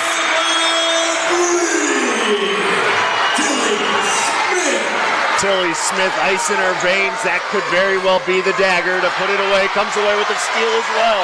They were trying to find Keene in the corner. Now Blackmore fouled by Baldwin.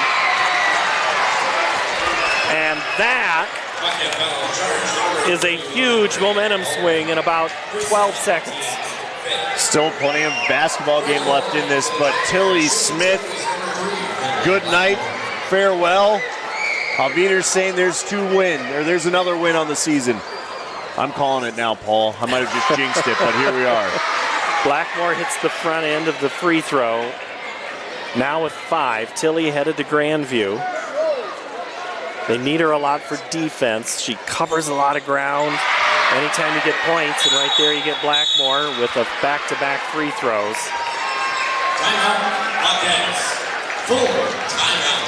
I mean, here it's got to be a quick basket, but Centennial's now in the double bonus too, obviously with the new foul rules in place per quarter. A couple of those changes have been nice to see. You mentioned the shot clock a couple of times, and I think the resetting of the fouls, I think that has kind of not made it so much of a doesn't free throw drag shooting the game contest. out. Yeah.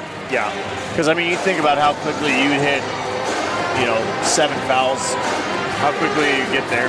So here's the replay with Tilly Smith on the 3. She had no points coming into the fourth quarter. She had 2 threes.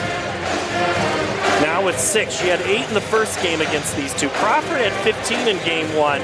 She's been held to single digits only with 8. Pratt has 16 tonight. She had 10 in the first game back in December.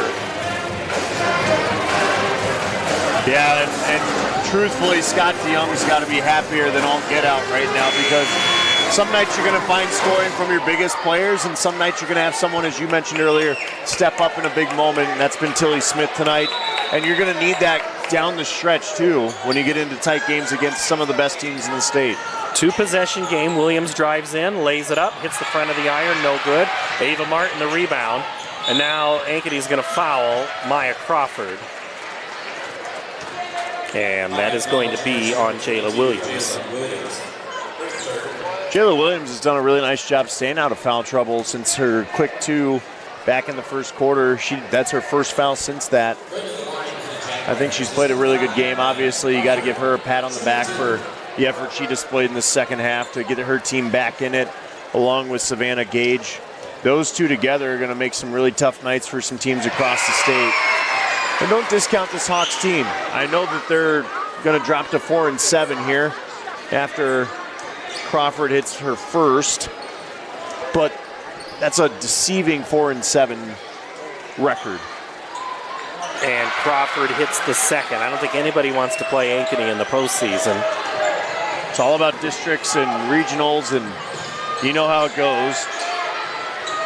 Keene is stuck. Now Gage comes to it under 15 seconds. Gage backs down, throws it to Schatfeld. Left alone from the left elbow. Shot is long. No need to keep it in bounds, but Pratt does, and that is how this game is going to end tonight. Great second half. The Hawks make a hard charge. Jaguars hold on for a 45-37 win tonight at home.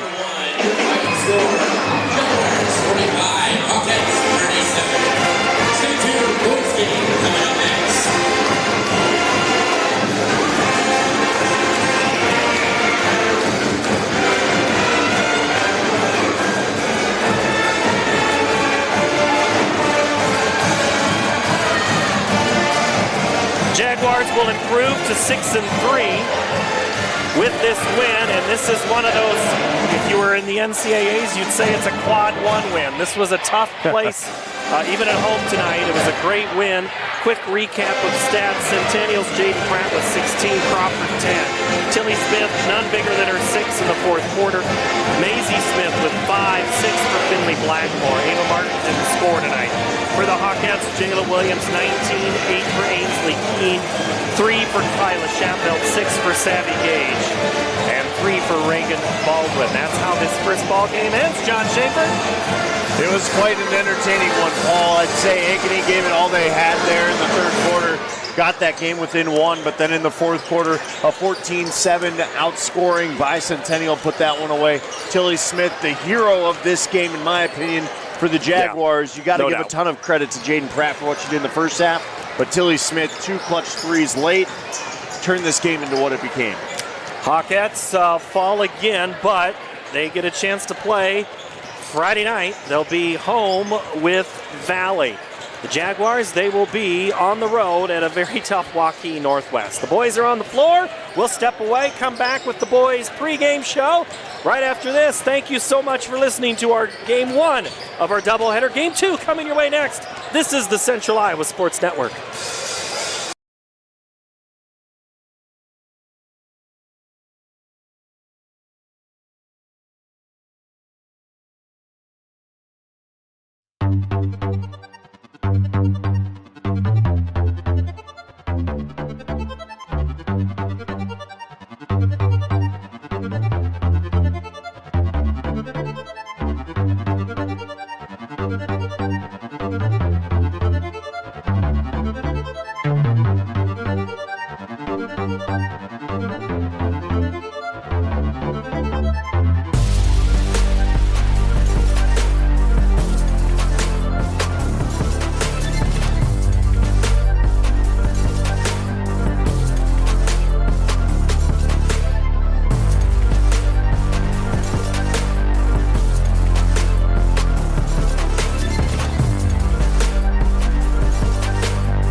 The Chevy Red Tag event is going on now here at DeArmond Chevy GMC in Knoxville, Iowa. New Silverado 1500 Crew Cab with 1.9% for 60 months, plus up to $87.50 off MSRP. New Chevy and GMC HDs with 5.9% for 84 months. Get a new 2025 Trailblazer starting at $339 per month. And new Chevy and GMC electric vehicles with special rates. All at DeArmond Chevy GMC in Knoxville, Iowa.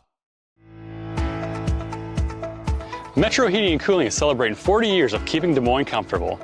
To celebrate, this October we're offering $40 off one of our seasonal maintenance plans or $40 off any repair. Get your home ready for the colder months with expert care and big savings. Whether it's a quick tune-up or a much-needed fix, we've got you covered. So call Metro Heating and Cooling today to celebrate 40 years with $40 off this October. Trust the team that's been keeping you warm since 1984. Welcome back into Centennial High School, home of the Jaguars. Game 2 of our doubleheader tonight will feature the 1-6 Jags hosting the 3-4 Ankeny Hawks. I'm John Schaefer, Paul Yeager on the call with me tonight. Paul took care of the girls' side, play-by-play. I'll handle the boys. And Paul, we've got a matchup that some might look at on paper and say could be a rough night, but others will say it's a rivalry game. And I've been in here multiple years for this contest to see. It doesn't matter what each team has for records. They ratchet up the intensity. You talked about it in the girls' game. They know each other. They play summer leagues, fall leagues against each other. They always got to beat their neighbor. Always.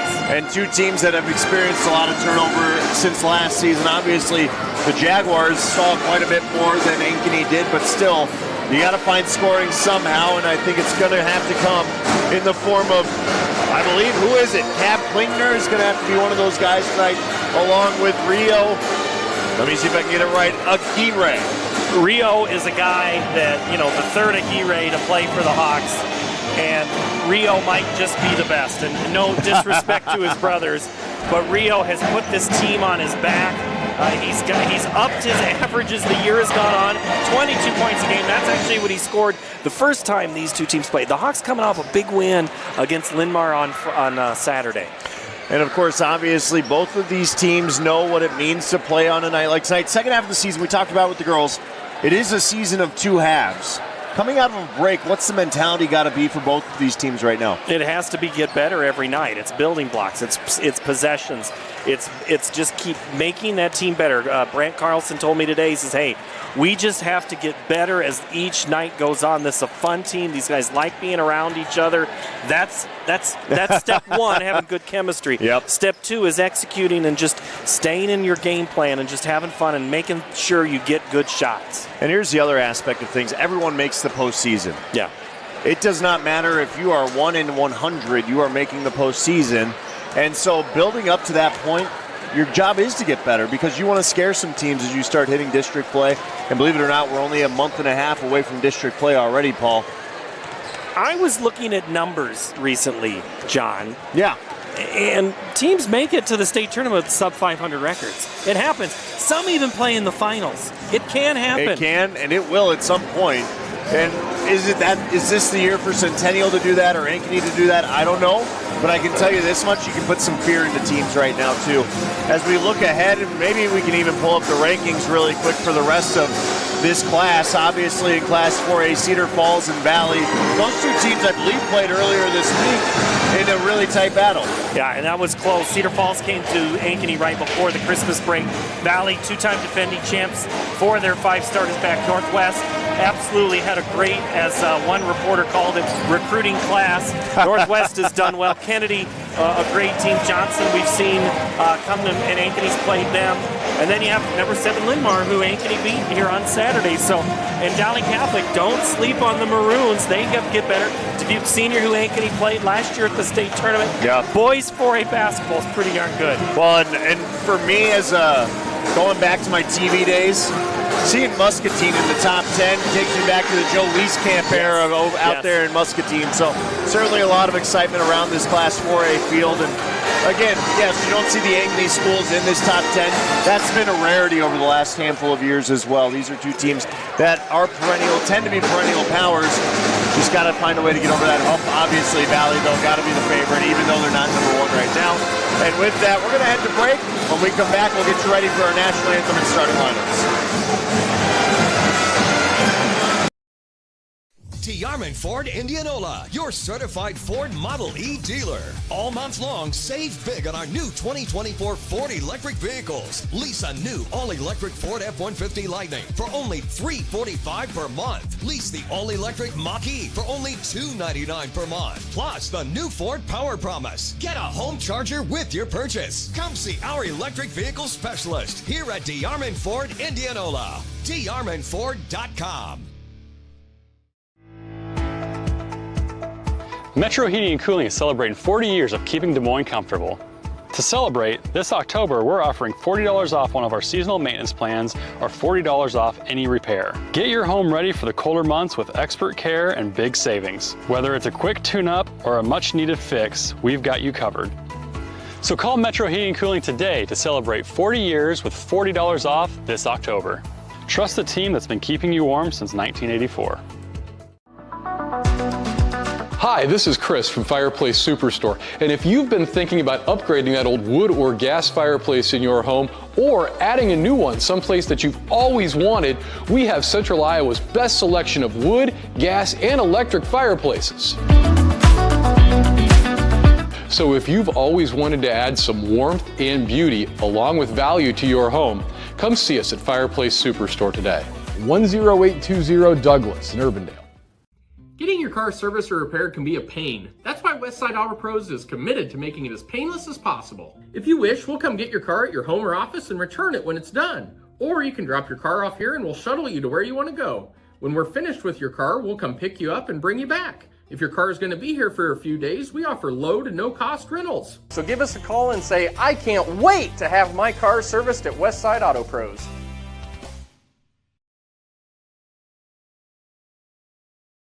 You want to get stronger, faster, healthier. You want more. You want to be part of something bigger than yourself. A place for people of all ages, all walks of life, that provides opportunities for all to succeed. We do that. We're the why. Build more than muscle. Build a stronger community. Western lets your UTV power through the storm. The Impact V Plow and Impact Straight Blade, with the features the pros demand. Custom tailored for your UTV. And to keep your work top-notch, rely on the Tornado UTV Hopper Spreader. Now that's a job well done. Western, more jobs done faster. Visit Truck Equipment Inc. today at truckequipmentinc.com. Lights are out at Centennial High School. We're just moments away from our national anthem, but first, we've got tonight's starting lineups between the Centennial Jaguars and the Ankeny Hawks. We'll turn it over to our PA announcer for tonight's starters.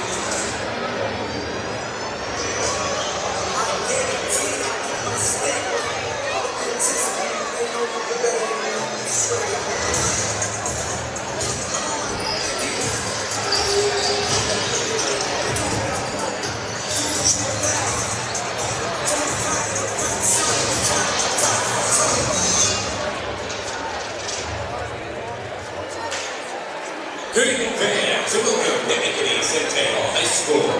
You have entered the jungle, home of Jaguar basketball. Our visitors for tonight's crosstown matchup are the Ankeny Hawks and your Centennial Jaguars. It's time to meet the starting lineups.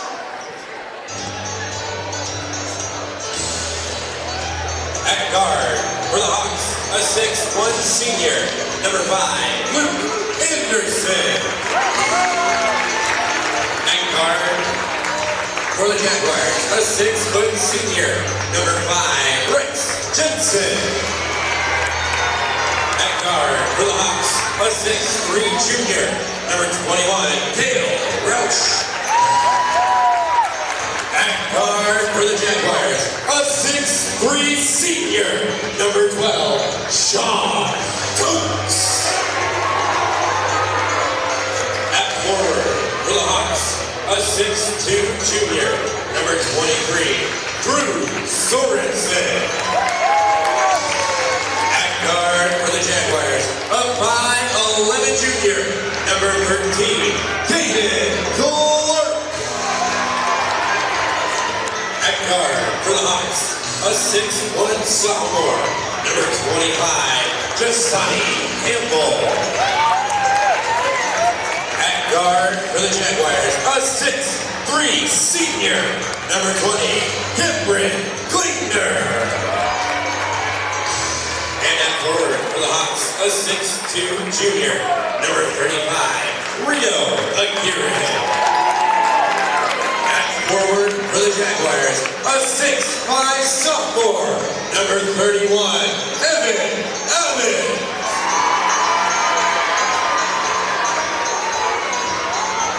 Officials for tonight's match are Joe Townsell, Chris Lynch, and Tyler Brady.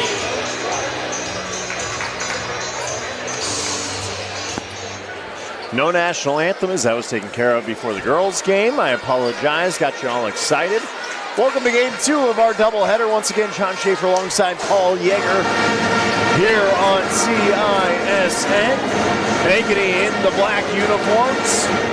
Maybe, as Randy put it, what are they doing wearing black at Centennial tonight? But a little limited on alternate jerseys here in the South Side. It's like the Iowa State Iowa battles. For the Ankeny Hawks, they got to win the free throw battle, the rebounding battle, keep having fun and building. For the Jaguars, they're all about taking care of the ball, avoid line ball turnovers.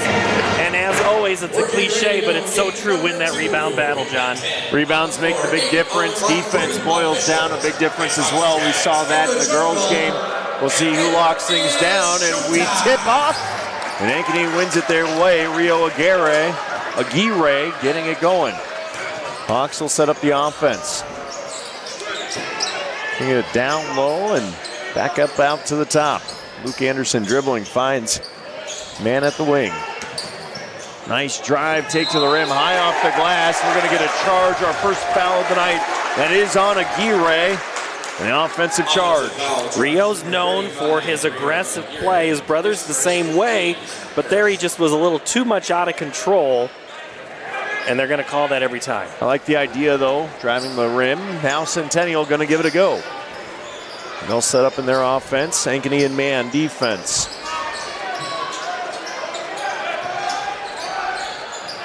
Gabriel Klingner over to the side to Sean Tunks. Tunks going to find his man back to Klingner. And they'll get the weave going. Abbott thought about it there at the top of the arc, but no dice. Klingner going back to work. Working his way down the key. Shifty move up and in with the teardrop.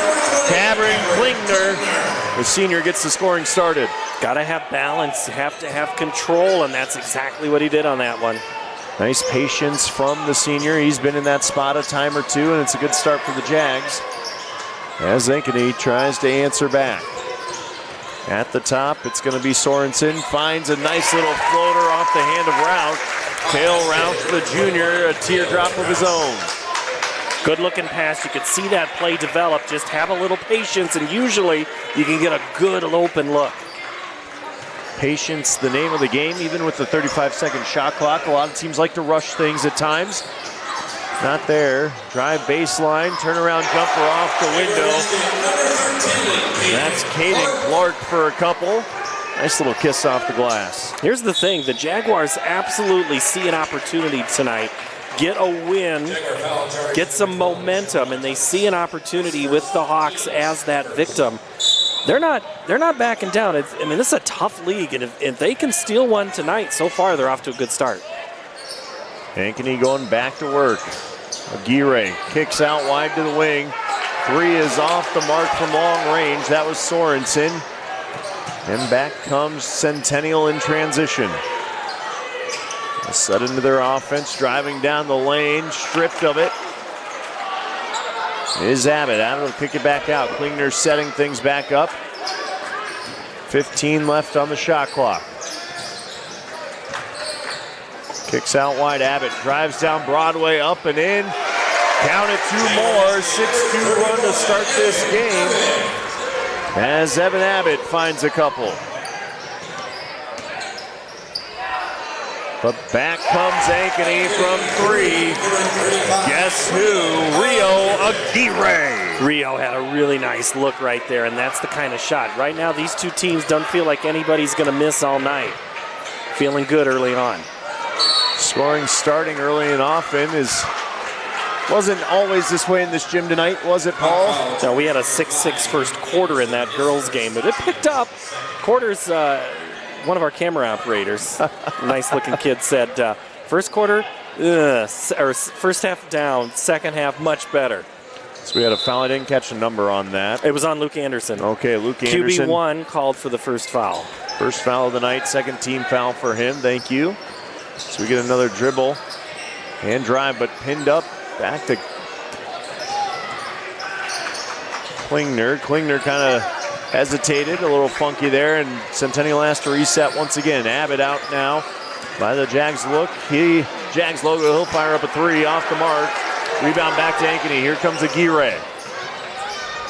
He'll reset as well. We're going to around the arc, drive down the lane, and we're going to get a foul there on Caden Clark. Right now, everybody's not quite looking to shoot the basketball for Ankeny. Sometimes they're trying to facilitate passes. Then you get down under that 15 mark. Everybody kind of starts, that clock's got to go off, and you got to think about pulling the shot. But if you're a threat, you're tougher to defend. Inside to Sorensen. He had the mismatch there on Clark, and he'll drop in a couple.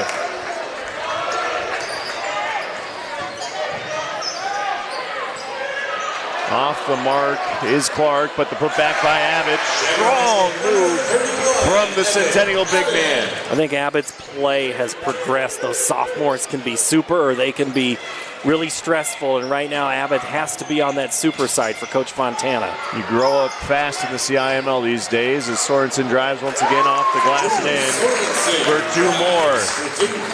Saw the mismatch, used his size and strength, and showed a little bit of the nimbleness too. Drew had 12 the first time these two played, so he sees something, or he's at least an offensive opportunity for Coach Carlson. Abbott once again thought about it. We'll go back to Klingner. Hesitates. There's the nice shot. Up and in he goes. Is Sean Tunks, a senior as well. Tunks for 3, and Centennial back up by 2.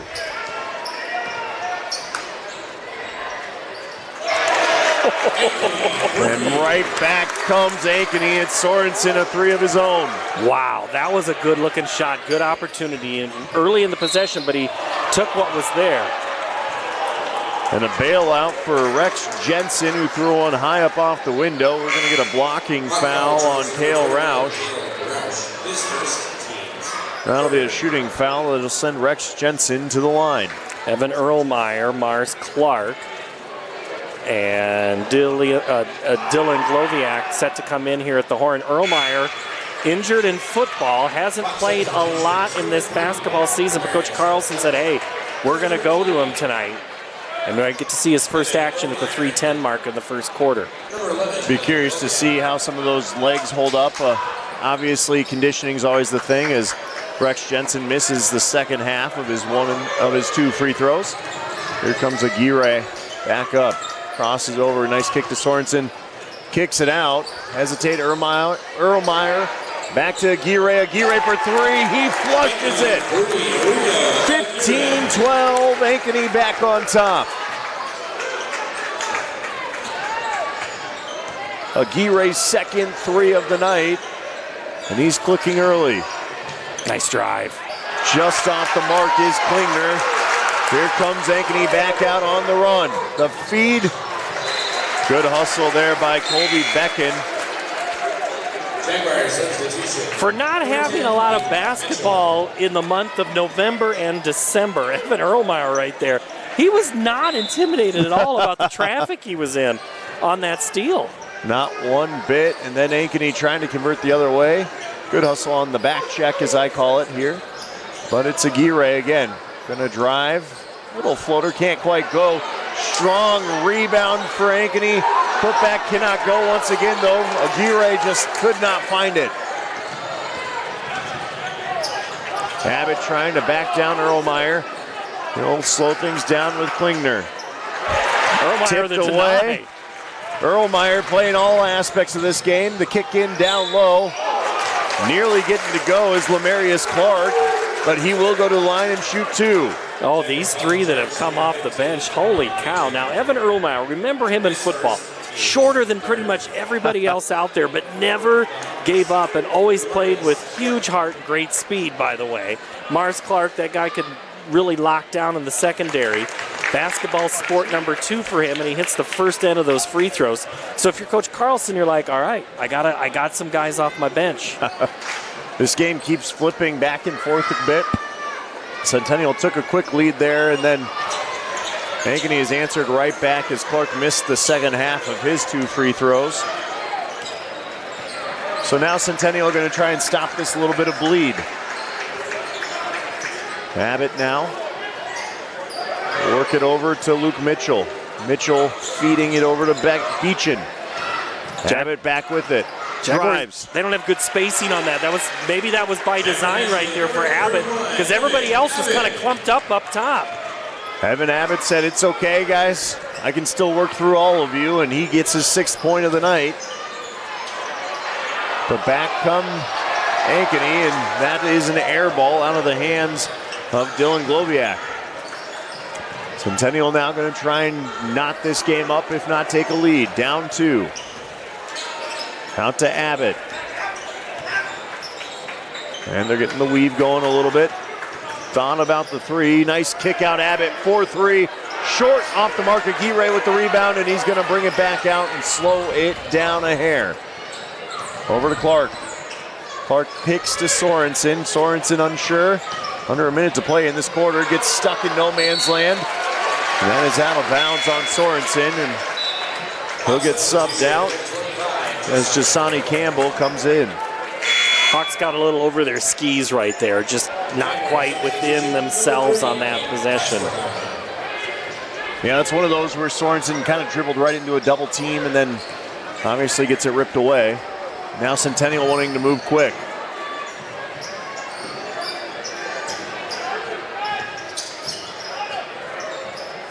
They'll find Beechin. Beechin out to Kasperbauer. Kasperbauer stuck there. 15 under 15 on the shot clock. Long mid-range J is no good for Sean Tunks, and back comes Ankeny. Shot clock's off. Aguirre drives the lane off the window. Cannot get the roll to go. It hammers out. And we've got a free-flowing game. Nice find underneath, but no shot available there for Mitchell. Driving lane up and in is Beechin at the buzzer, and Beechin knots it at 16 after a quarter of play. Centennial gets some momentum back their way. One more great look at it. What do you see from Beechin there? Tell you what, he was trapped in that corner. I didn't think he was going to make it out. Nice job by him. Gets his first bucket of the night, and that will send us to a quick break here, tied at 16 after a quarter of play. The Chevy Red Tag event is going on now here at DeArmond Chevy GMC in Knoxville, Iowa. New Silverado 1500 Crew Cab with 1.9% for 60 months, plus up to $87.50 off MSRP. New Chevy and GMC HDs with 5.9% for 84 months. Get a new 2025 Trailblazer starting at $339 per month. And new Chevy and GMC electric vehicles with special rates. All at DeArmond Chevy GMC in Knoxville, Iowa. Metro Heating and Cooling is celebrating 40 years of keeping Des Moines comfortable. To celebrate, this October we're offering $40 off one of our seasonal maintenance plans or $40 off any repair. Get your home ready for the colder months with expert care and big savings. Whether it's a quick tune-up or a much-needed fix, we've got you covered. So call Metro Heating and Cooling today to celebrate 40 years with $40 off this October. Trust the team that's been keeping you warm since 1984. Back inside of Centennial High School, the pep band is rocking. As they tune out just in time for us to get things going. Tied at 16, Centennial grasping at the last ditch of momentum there at the end of the first quarter off of a Beechin bucket. And Centennial will start with the ball here in quarter number 2. Out to Mitchell. Mitchell will find Casper Bauer. He drives. Nothing really there on the probe, and Abbott thought about the 3. Finds Casper Bauer once again. Casper Bauer in the key. Stuck. Had a back cutter there, just couldn't find him. Transition. Here comes Ankeny. Up and in go the Hawks. Dylan Gloviak off the feed from Aguirre. That was a good offensive possession until Ankeny decided to jump a pass, and that changed everything. Good 3 on the way, no good by Casper Bauer, and the Hawks get the board. Luke Anderson grabs it. Here's the thing, John, you look at Rio, he doesn't come off the floor very often. This guy's stamina is incredible. Well, as long as he's not in foul trouble, it is an impressive thing because the pace they're playing at is quite insane as Luke Anderson is off the mark there. But a great board once again for the Hawks as Aguirre drives down Broadway, up and in off the glass for 2 more. His first 2-pointer of the night, he's up to 8. Rio Aguirre, you said in the pregame, has put his team on the back a lot this season. Yeah, that's who they were kind of looking at to be the leader of this squad. He played a lot as a sophomore. Now he's just, good shot. Abbott with an ugly runner, but hey, doesn't have to be pretty to count for 2. I won't know his 8th point was ugly unless I write a U next to it. The people at home will, though, know. Yeah. As we get another look inside, but Jasani Campbell couldn't quite get it to go. Good idea, getting it down in and into the paint. There we go. Got to spit out my words sometimes. Centennial, though, once again going to try and equalize. Inside to Cat. Inside once again, off the window goes Luke Mitchell, the sophomore. We talked about the turnover for this Centennial team. A lot of sophomores and juniors in this lineup, and if you're going to find scoring, Luke Mitchell's got to be a guy you go to as well.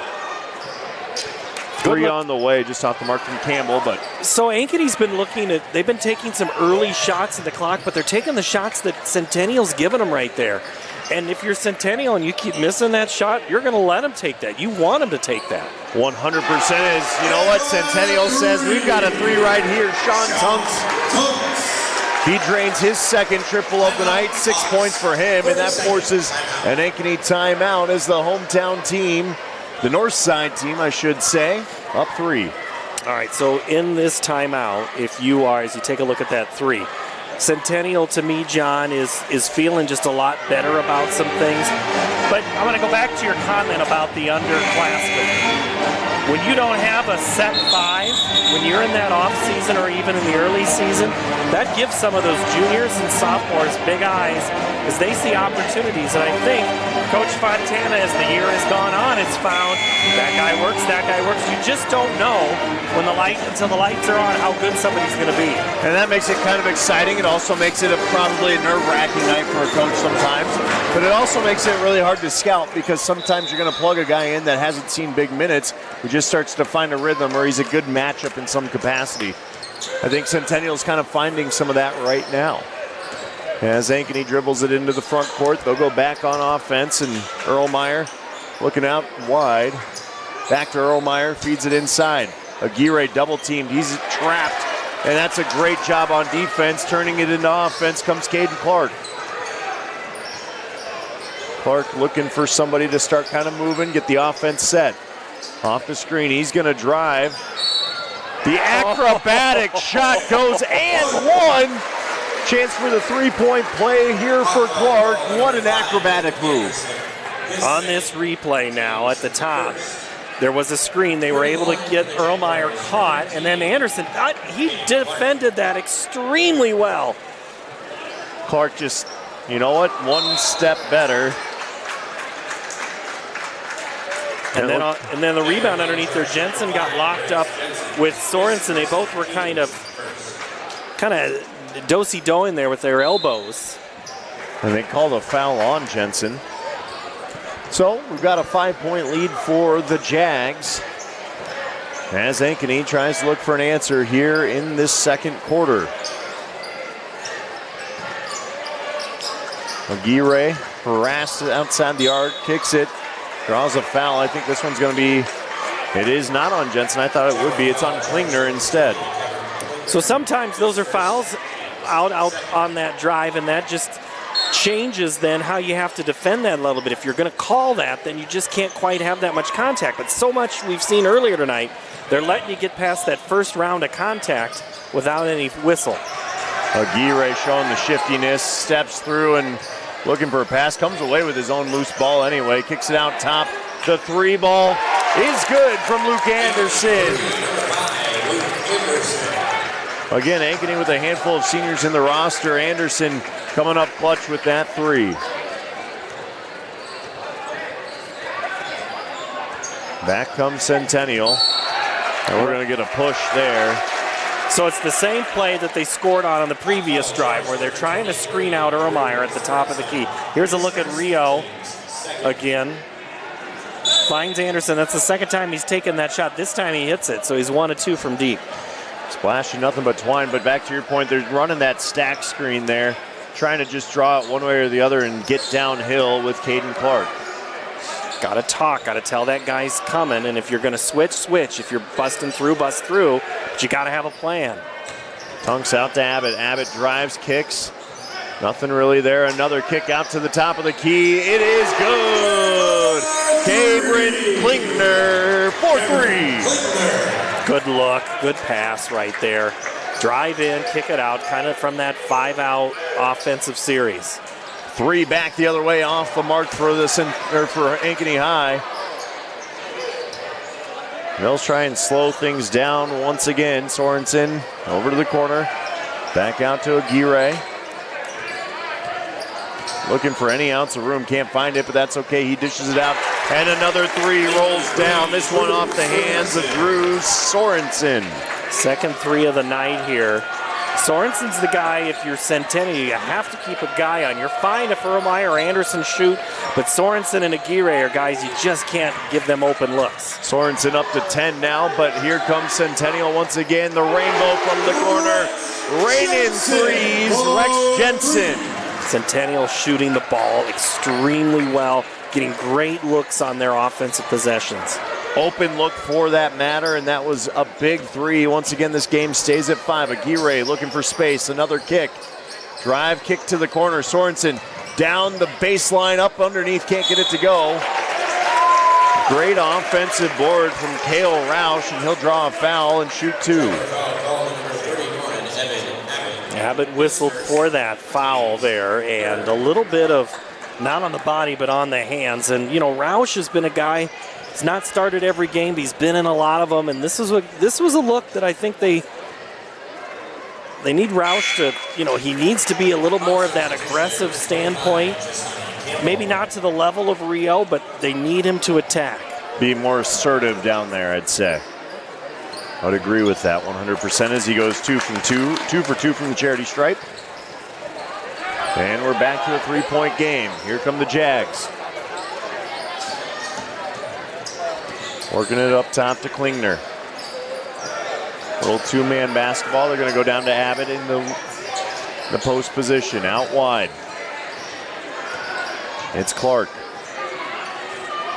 Clark from long range off the logo. Can't get it to go. It's a defensive board for Roush, and Ankeny going to come back with an opportunity to tie it up with a 3. Here's Aguirre. Spacing's a little shoddy there. Aguirre now an ISO ball.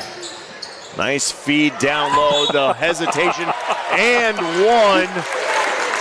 Cale Roush showing the patience. You could see Roush, I'm laughing because you could see Roush, everybody on this side knew what he was doing.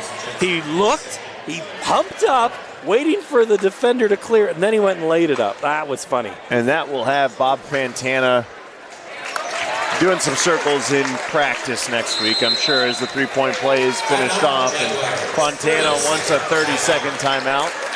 So, Paul, you're sitting here 31-31, second quarter, minute 34 left. It feels like Ankeny's starting to grasp some of that momentum back after Centennial jumped out to a quick start in this quarter. John, how many sports are about runs? Right now it's basketball having runs for Ankeny. They've been able to counter a little bit more on the aggressive side. Not saying that Centennial's in foul trouble or anything like that, but I think sometimes a coach likes to have you attack and score, because if you're a good shooting team, yeah, that shot's going to fall, but it's no guarantee that thing's going to fall forever. It's not as high of a percentage shot. They're still going in. They still have confidence, so that's good for Fontana's group. Absolutely, and I think the one thing that Centennial has done a nice job of is drawing double teams in the paint, but Ankeny on the other side has done a really good job of just getting to the rim and finishing here in the last couple. Ankeny's going to run a little full court here with 94 seconds left, John, out of the timeout. A little 1-2-2 press, soft press at that. Oh, get up on him. Oh, that's about the worst spot. Now you're stuck in a corner. Here's Abbott. Good find there down to Clark. Clark kicks it back out. Oh, got away maybe with the travel. Turnover instead. This one going to be run out to Aguirre. Aguirre off the glass. Nice job corralling it and settling it down for the finish. I have no idea how Rio made that play. That lofted high, he collects it and still collects his wits to put it up and in for two. The press causing the Jags some fits. Abbott now gets it at the elbow or the wing. He'll take the long way around. Nice drive. Strong move from Abbott, and that will at least cut off some of the bleeding that Centennial's done as of late. Under a minute to play now. I think Bill Rafferty would say, with the kiss, right there. That was a nice drive. Abbott covering a lot of floor on that drive. Now Ankeny again going to try and regain the lead. Nice little give and go there as Jasani Campbell gets the kiss off the window. And back to the press. Yep. Rio with the steal. Turnover, and that is going to force a foul. And that is that thing about the press. It causes some tough decisions to be made, and that's where you create those opportunities. Ankeny actually had a chance prior to that steal. There was one more kind of loose pass, and it's sometimes not about the trap. It's the bad pass you make out of the trap that gets you in trouble on pressure. And they'll send him to the line here as we're in the bonus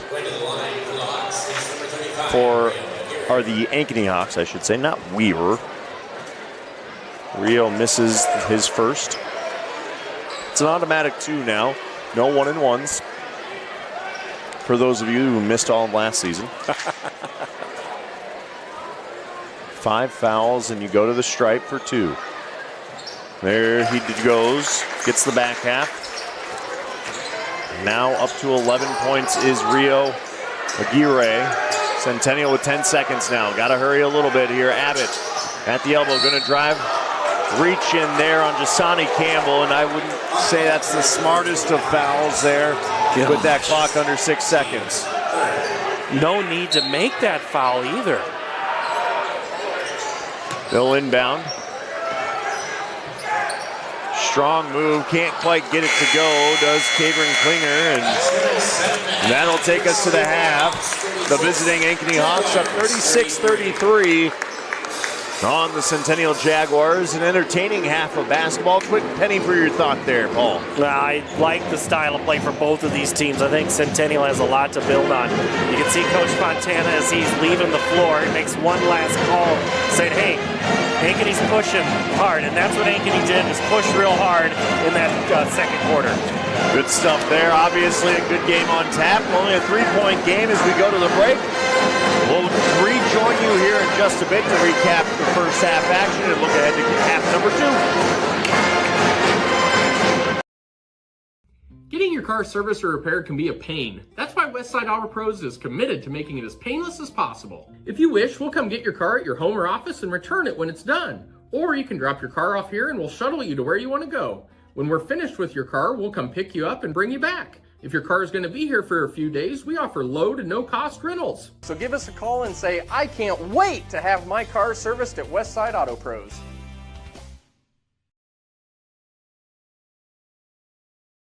You want to get stronger, faster, healthier. You want more. You want to be part of something bigger than yourself.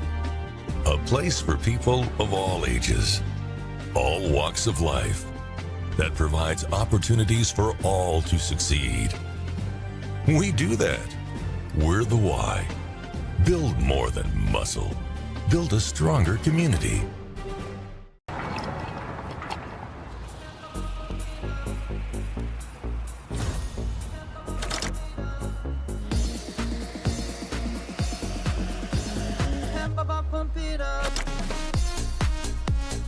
A fuel choice that even rivals can agree on?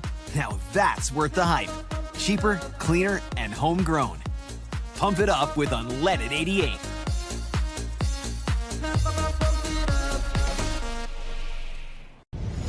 Ever have one of those awkward moments when a business disappointed you? You got ripped off? Didn't get what you expected? The Better Business Bureau can help you avoid these uncomfortable situations. BBB accredited businesses are honest, ethical, and reviewed annually by the BBB. Don't experience another awkward moment with a bad business. Trust the ones that operate with integrity. Look for the BBB seal. It's the sign of a better business. And find a better business anytime at bbb.org.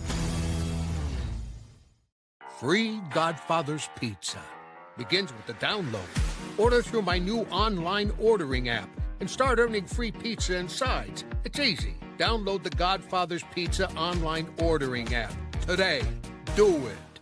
Over 1,300 vehicles on WaukeeChevy.com. Schottenkirk Chevy Waukee. If we don't have it, you can build it. Newly expanded service department means we're hiring. See the openings on WaukeeChevy.com. Schottenkirk Chevy Waukee. WaukeeChevy.com. Well, it was a back-and-forth first half between Ankeny High and the Centennial Jags. And quick recap of our scorers in this half. For Ankeny High, it was Rio Aguirre leading the way, 11 points. He had 2 threes, a couple of field goals to go with it, and then one from the charity stripe. Along with that, Drew Sorensen, red hot, 2 threes and a couple buckets for 10. Kale Roush came on strong with 7 there, and then some odds and ends throughout that lineup on the other side for Centennial. Evan Abbott, the sophomore, 5 bunnies out there. He's got 10 so far tonight. He got 6 for Sean Tunks, and then spreading around the scoring from there with 5 or less from Cap Klingner down. So, Paul Yeager, if you're going into half number 2 down 3, what do you do as Centennial? Well, not quite yet on that. I want to say, if you just peel out Aguirre and you peel out Abbott, the game becomes very interesting then. Because then it's a matter of, does Luke Anderson hit? We haven't seen Earl Myers had good defense, hadn't had any good offense. Is it going to be a Tilly Smith situation that scores a 3? I think if you're either coaching staff right now, you got to, hey, keep doing what we're doing. We're doing fine. But it's going to be a guy, one of you is going to make a play that's not expected, and I think that just happens. For Centennial, I'm not really sure who I'm looking for right now, because every once in a while Mitchell gets a good look or Clark gets a good look. I mean, there's guys getting decent looks. And then for Ankeny, to me, it's got to be about Sorensen, and you're going to have to figure out, can Roush kind of fill in some of that gap too and score? I agree with you there on Sorensen. They've had 2 scorers for Ankeny, whereas 1 primary for Centennial. So going into the second half, more of the same, I think, for the Hawks. If you're Centennial, you got to start converting on some of those threes. They've done a really good job of driving and then getting an open look on the kick out. If you're Ankeny, how do you adjust on defense to make sure you're not giving up a 3? Well, you've pushed Centennial deep into the shot clock. I don't think Centennial shot below single digits, but 1 or 2 possessions at most. I think you're going to want Centennial to work a little harder, figure out a way. And if you're Centennial, you're skipping over.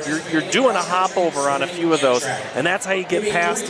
And it's so hard for a defense to stay with it. I think it'll be a really interesting second half. The other thing too, if you're an Ankeny Hawks fan, you're sitting there saying, guys, on paper we should be better than these guys. But if you're Centennial, you're sitting there saying, guys, we're a couple of easy shots away from making this a blowout or having a decent lead already. So, a lot of positives, I think, for both teams in this situation, and I don't think either team's going to walk away from that half unhappy. It's just, how do we continue? So, with that, I think we're going to go ahead and head to break here. When we come back, we'll gear you up for half number 2, quarter number 3 from Centennial High School. Western lets your UTV power through the storm. The Impact V Plow and Impact Straight Blade. with the features the pros demand. Custom tailored for your UTV. And to keep your work top-notch, rely on the Tornado UTV Hopper Spreader. Now that's a job well done. Western, more jobs done faster. Visit Truck Equipment Inc. today at truckequipmentinc.com.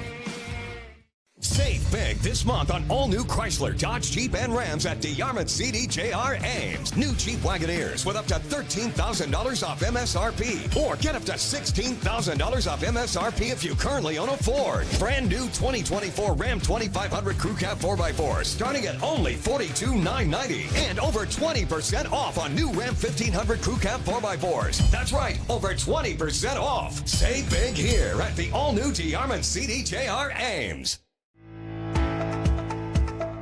Metro Heating and Cooling is celebrating 40 years of keeping Des Moines comfortable. To celebrate, this October we're offering $40 off one of our seasonal maintenance plans or $40 off any repair. Get your home ready for the colder months with expert care and big savings. Whether it's a quick tune-up or a much-needed fix, we've got you covered. So call Metro Heating and Cooling today to celebrate 40 years with $40 off this October. Trust the team that's been keeping you warm since 1984.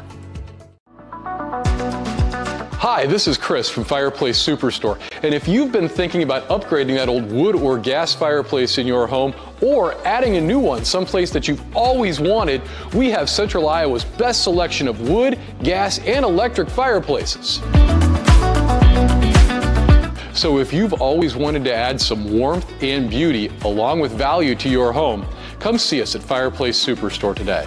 10820 Douglas in Urbandale.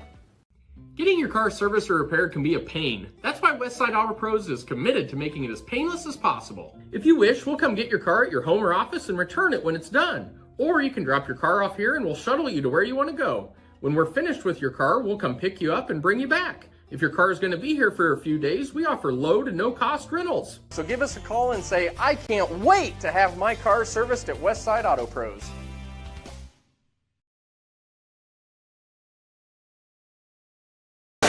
And once again, we're back at Centennial High School. John Schaefer alongside Paul Yeager. And quick score update. Number 8, Waukee, with 24. Number 5, Johnston with 28. I believe I got those rankings right. Johnston at half, up 4 on Waukee. So good basketball game over there. Obviously a busy week on CISN. Paul, you were on a call last night. Back on it tonight. Do they let you sleep? That's what somebody else said to me. I was like, it's basketball season. This is what you do. This is where you go. And here's the thing. You have teams that played. Some snuck in a game on Thursday last week, Friday and or Saturday. And then you had some that didn't start until Monday or tonight. But this is where you start figuring out what works, who needs minutes, who needs a breather. You think of Rio Aguirre. This guy doesn't leave the floor unless he's in foul trouble. Right. That's a guy, when you get into March, February, what's his leg situation? That guy has a motor all the time, but we'll see how this develops. The thing about it to me, John, is Ankeny was back out of the floor very, very quickly. They didn't feel like they had to make many adjustments. Not at all, and I think that's, again, don't try and fix what ain't already broken, you know, and so I think that's what Ankeny's mentality is. I think Centennial's good to go, too. I don't think they're going to change much. Just try and hit another threer in this quarter, and it's a different ball game. So I think we're going to see a lot of the same drive and dish, drive and kick, see if we can get a 3 to go. Now, you've been around this rivalry. We both live in Ankeny. I'll be the first to talk about that. But that being said, what's this rivalry mean to Ankenyans? Well, it's still easy to talk about and just say, oh, it's Ankeny and Centennial tonight, and oh, that'll always be good, and that's fine. That's what it's supposed to be. You want them to be competitive and not just be because it's a rival. I think that the rivalry thing always gets overplayed, whether it's Duke, North Carolina, or Ankeny, Centennial, Waukee or Northwest, Valley, Dowling. Yeah, it's fun to talk about, but it's styles of play. And Ankeny has Brant Carlson runs a little different offense than Bob Fontana does. But it seems like Bob's always got taller guys. Maybe Ankeny has a little more athletic guys. It's just fun to see how both of these guys have played chess with each other over the years. Well, the chess match about halfway through. It might be a blitz chess match, the pace we had in the first half. We'll see what happens. Aguirre now with it. He's going to find Campbell. Campbell out to the top of Sorensen.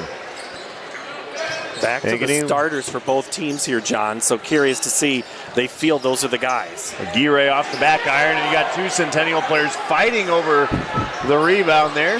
Hey, I like the effort. Don't give up that basketball. Well, it's not like you're going for a bonus on week 17 of the NFL there. I mean, you guys are all, it's on the team. Centennial now trying to get into their offense. Caden Clark for three. Just short off the iron, and back comes the Hawks. Sorensen with the board, and they'll move with speed. Campbell. And one, he called it himself. Gets the roll off the iron. Nice strong move from Campbell. The number's not in his favor here. Jaguar foul charge number 5. And I'm not even sure it's quite the take that you want. Back to the basket. That doesn't go, yeah, you get 2 free throws, but I'm not sure that's the look you want. Yeah, it goes down if you're Coach Carlson. But at the same time, you got to think of what we kind of talk about, quality possessions. And that's the way Ankeny's kind of been living in this game. 21 Black got a delay of game. I think it was a situation where I think Kale Roush probably touched the ball and kicked it out somewhere. So a quick delay of game warning there, and that is quick foul already. So Ankeny back to that pressure there that they employed in the last 90 seconds of the first half. Oh, good look. Mitchell just could not quite get it to go. We talked about his role on this team back in the first half. You got to start finding some of those role players for Bob Fantana. Instead, Ankeny up 6, going to go right back to work after the three-point play from Campbell.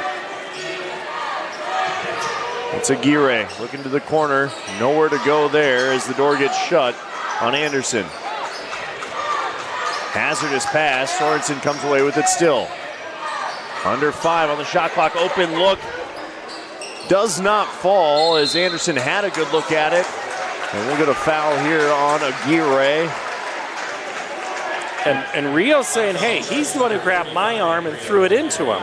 Official's not buying that defense, but Coach Carlson was calling for a little bit of tempo to bring the ball up. He wanted something in that wing, and I'm not sure they really ever got it on that possession. They might not put that one as a quality possession. And I think Ankeny's going to go back to that full court press here on some of those inbound possessions moving forward as well. But Centennial now with a chance to cut back into the 6-point lead. They're going to look into Abbott. Abbott looked low, got it hacked away by Campbell, and here comes Aguirre to Campbell. Sonny Campbell for 3, count it! The sophomore cans it from the corner, and just like that, the lead balloons to 9. Centennial has to find an answer here, Paul. Does it come in that? No, it does not, as we get the outlet ahead to Sorensen. Sorensen thought about the dunk, instead takes the lay-in. You got to tell me, is Sorensen the kind of guy that can elevate on that one? Yeah, and Coach Fontana's going to call time. I was waiting to get to the forecourt before he called that. He knew it was coming. 11-0 run to start this quarter. I'm sorry, a 7-0 run to start this quarter for the Hawks. My math is terrible. 8-0 run. There we go. We finally got there as we had to break on CISN 44-33. Hi, this is Chris from Fireplace Superstore, and if you have an old inefficient wood fireplace, we need to talk. Heat & Glow has some great retrofit inserts to convert that old drafty wood burner into a high-efficient gas fireplace. A Heat & Glow gas insert will give you high efficiency, it will give you ease of operations, and it will give you enough warmth to take the edge off a cold winter's night. For the best in gas inserts, come see us at Fireplace Superstore today.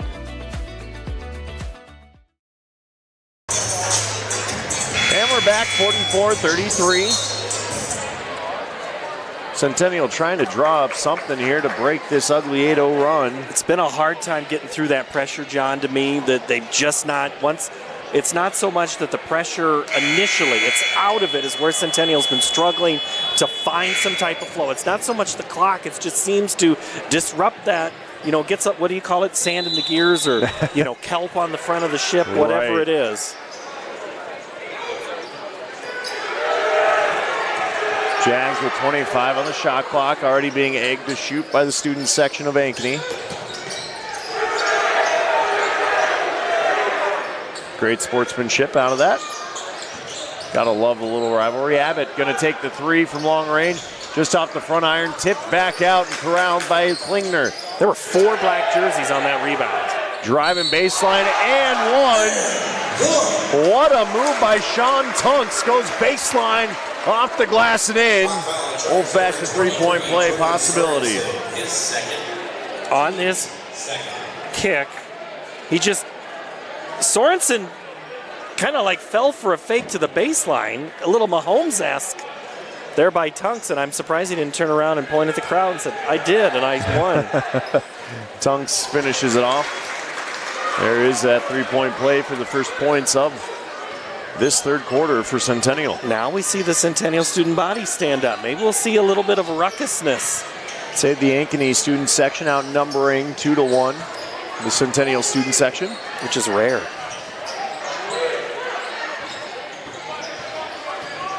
It's Aguirre trying to find some room to work, and he's going to draw another contact call from the official. It's Evan Abbott drawing another penalty, another foul. I'm sorry, I'm in hockey mode.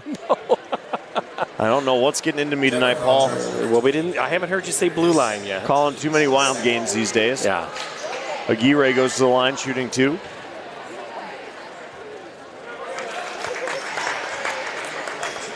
That'll go down for his first point of this half. Rio, a double-double in that first game against the Jaguars, 22 and 10.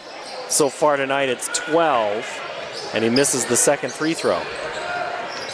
So Centennial down 9. Big possession here, I'd say, with about 4 minutes to play in this third quarter. As Clark goes back to work, kicks it out. Wide kick to Abbott. Abbott going to try and drive back into the lane. Ooh. Spin move. Can't get it to go, but there for the putback. Comes up short is Tunks. Back come the Hawks to Campbell. Sonny Campbell going to try and drive once again. He had the pretty three-point play earlier. Couldn't quite get that to go. And it's Roush drawing another foul. He'll go to the line and shoot 2 more. This game becoming a chop fest. Yeah, and let's just see how we see this officiated. Contact's contact. A foul is a foul whenever it is and whenever they say it is. But right now it is favoring, I think, Ankeny more than it is Centennial at that choppy pace, John. Ankeny's been more apt to try and drive the lane or the key and create some contact. It's certainly counted for drawing some of these opportunities. Roush trying to go 1 for 2. Comes up short again. 25 black, that's going to be on Campbell.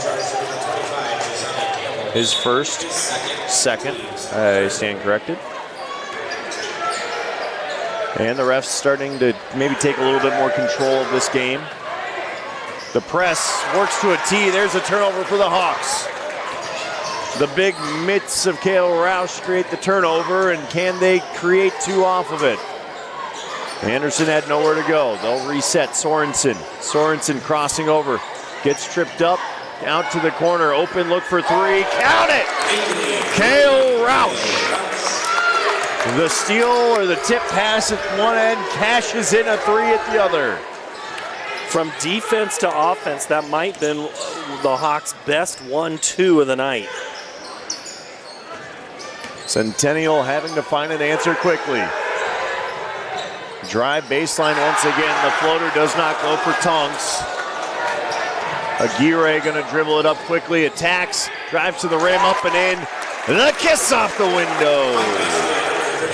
For 2 more. Aguirre now up to 14 on the night. A 3 answered from the corner. Abbott got behind, and the Centennial did not fall victim to that.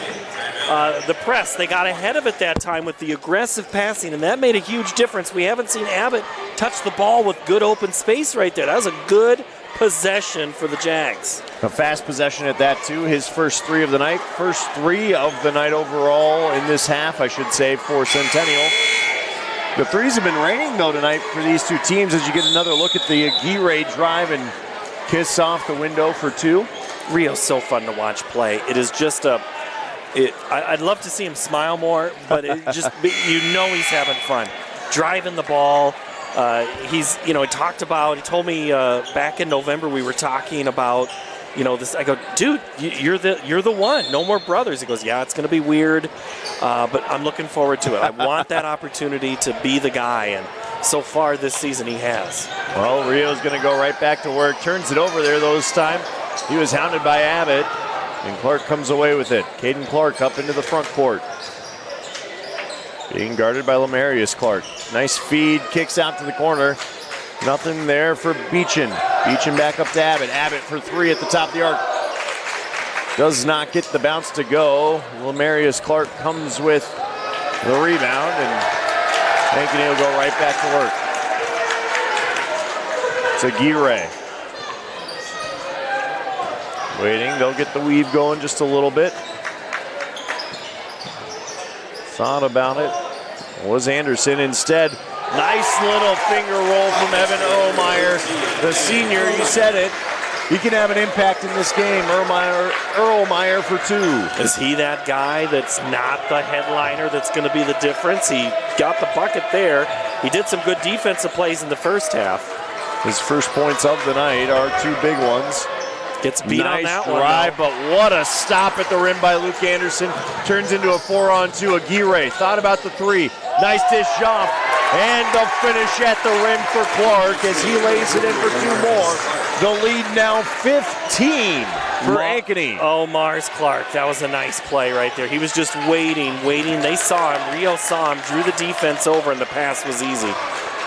15-point lead at this point, and Centennial looks a little gassed. Abbott trying to work his way in. The kick out, a 3 from Klingner off the mark. Corralled and brought in by Erlmeyer. And here comes Aguirre once again up into the front court. He's going to attack. Nice dish again. Clark trying to fight for position. Goes up and under. Can't get it to go. Here come the Jaguars breaking the press. The 3 look from Clark, not there. And it's Aguirre. He's got to be close to a double-double, if not have it already with the number of boards he's had tonight. Strong rebound there, under 30 to play. Shot clock's off. 1 more possession here for Ankeny. Now, Leo, his brother, played his freshman year at Centennial, and then for the next 3 years, he was always the villain when he came up here to play. Rio doesn't quite get that same attention because he was a Hawk for those years. So we haven't had much in this battle of one school versus another of which player is up against each other, as both attempts in the last second don't count.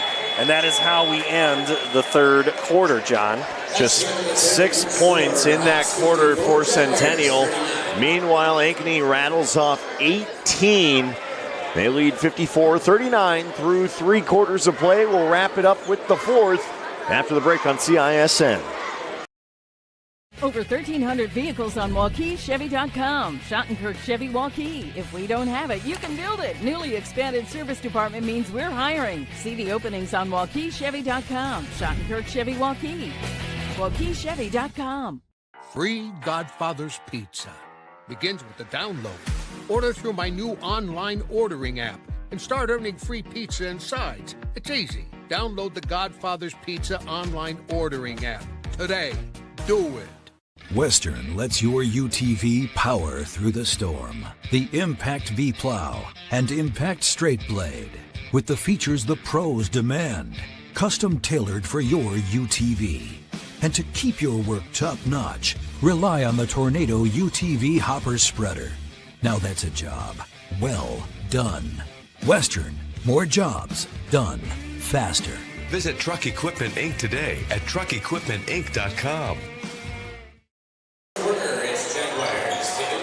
We're about to start the 4th quarter here. Centennial trailing by 15 against crosstown rival Ankeny Hawks. Jags will start the quarter with the ball. It's Clark to Abbott. Jaguars need a good, solid possession here, John. They just didn't have any of those really in the third quarter. It starts off with a lengthy possession to start. Clark going back to work on Campbell, back to Abbott. Abbott thought about a long two. Centennial just fighting for every ounce. Rex Johnson. Jensen fed it, but look out below. Look at the smile Look on out Mars. below. Mars Clark, huge smile. Lamarius Clark comes in out of the screen to block this shot by Caden Clark. Just out of nowhere. He says, this is my house now. As Rio dribbles into the front court again, he's just going to drive right down the lane, up and in he goes. Two more. We've seen it all night. And now a little deeper, more aggressive pressure from the Hawks.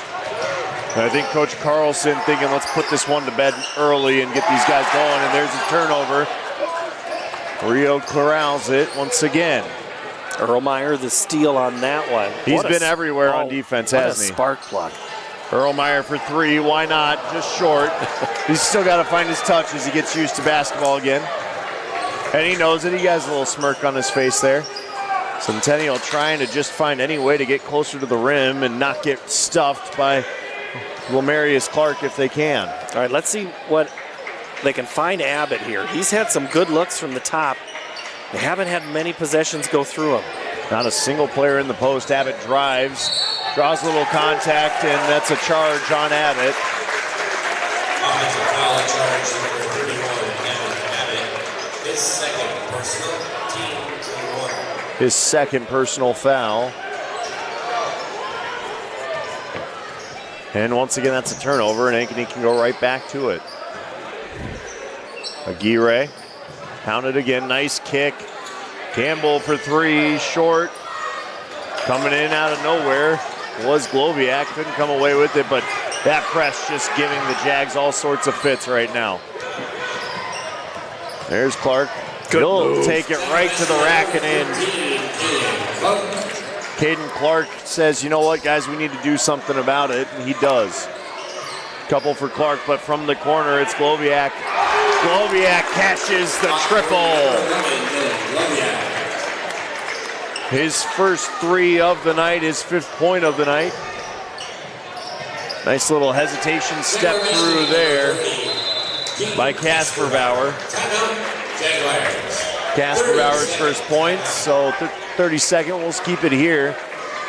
I really like what Caden Clark did there. Hasn't been a lot of bright spots in this half for Centennial, but Clark says, you know what, I'm just going to go right to the hole. Well, you know, so Clark, Gloviak, and Erlmeyer are the ones coming off the bench for Coach Carlson, and there's just something about bench players that have the spark. Now look at Clark here.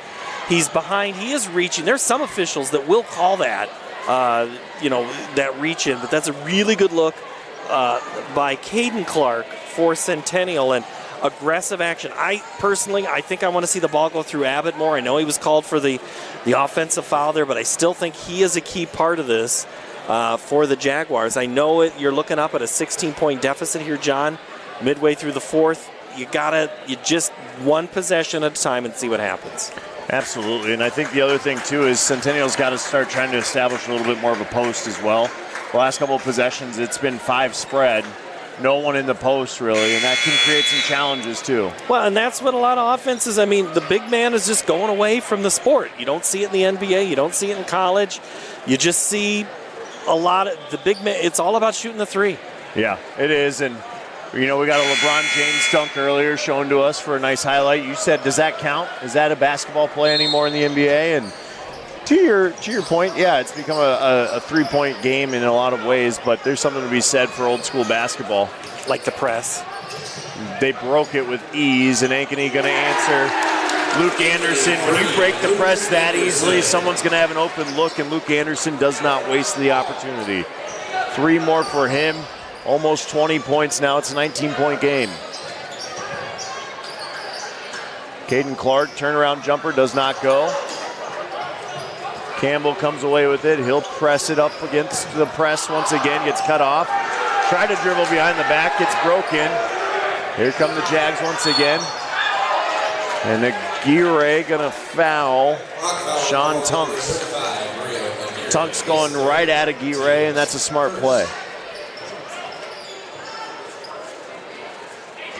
Aguirre's third. There's something about Jasani Campbell that the game looks so easy to him at some point. You know, you don't see a frustration from him. Some guys just don't show emotion. You know, I kind of said it about Rio. I don't see a smile much, but Clark does. You know, again, those bench players can have a little more emotion. Sometimes it's all about, it's still a fun game. It's still supposed to be a kid's game. Tunks goes 2 for 2 from the line.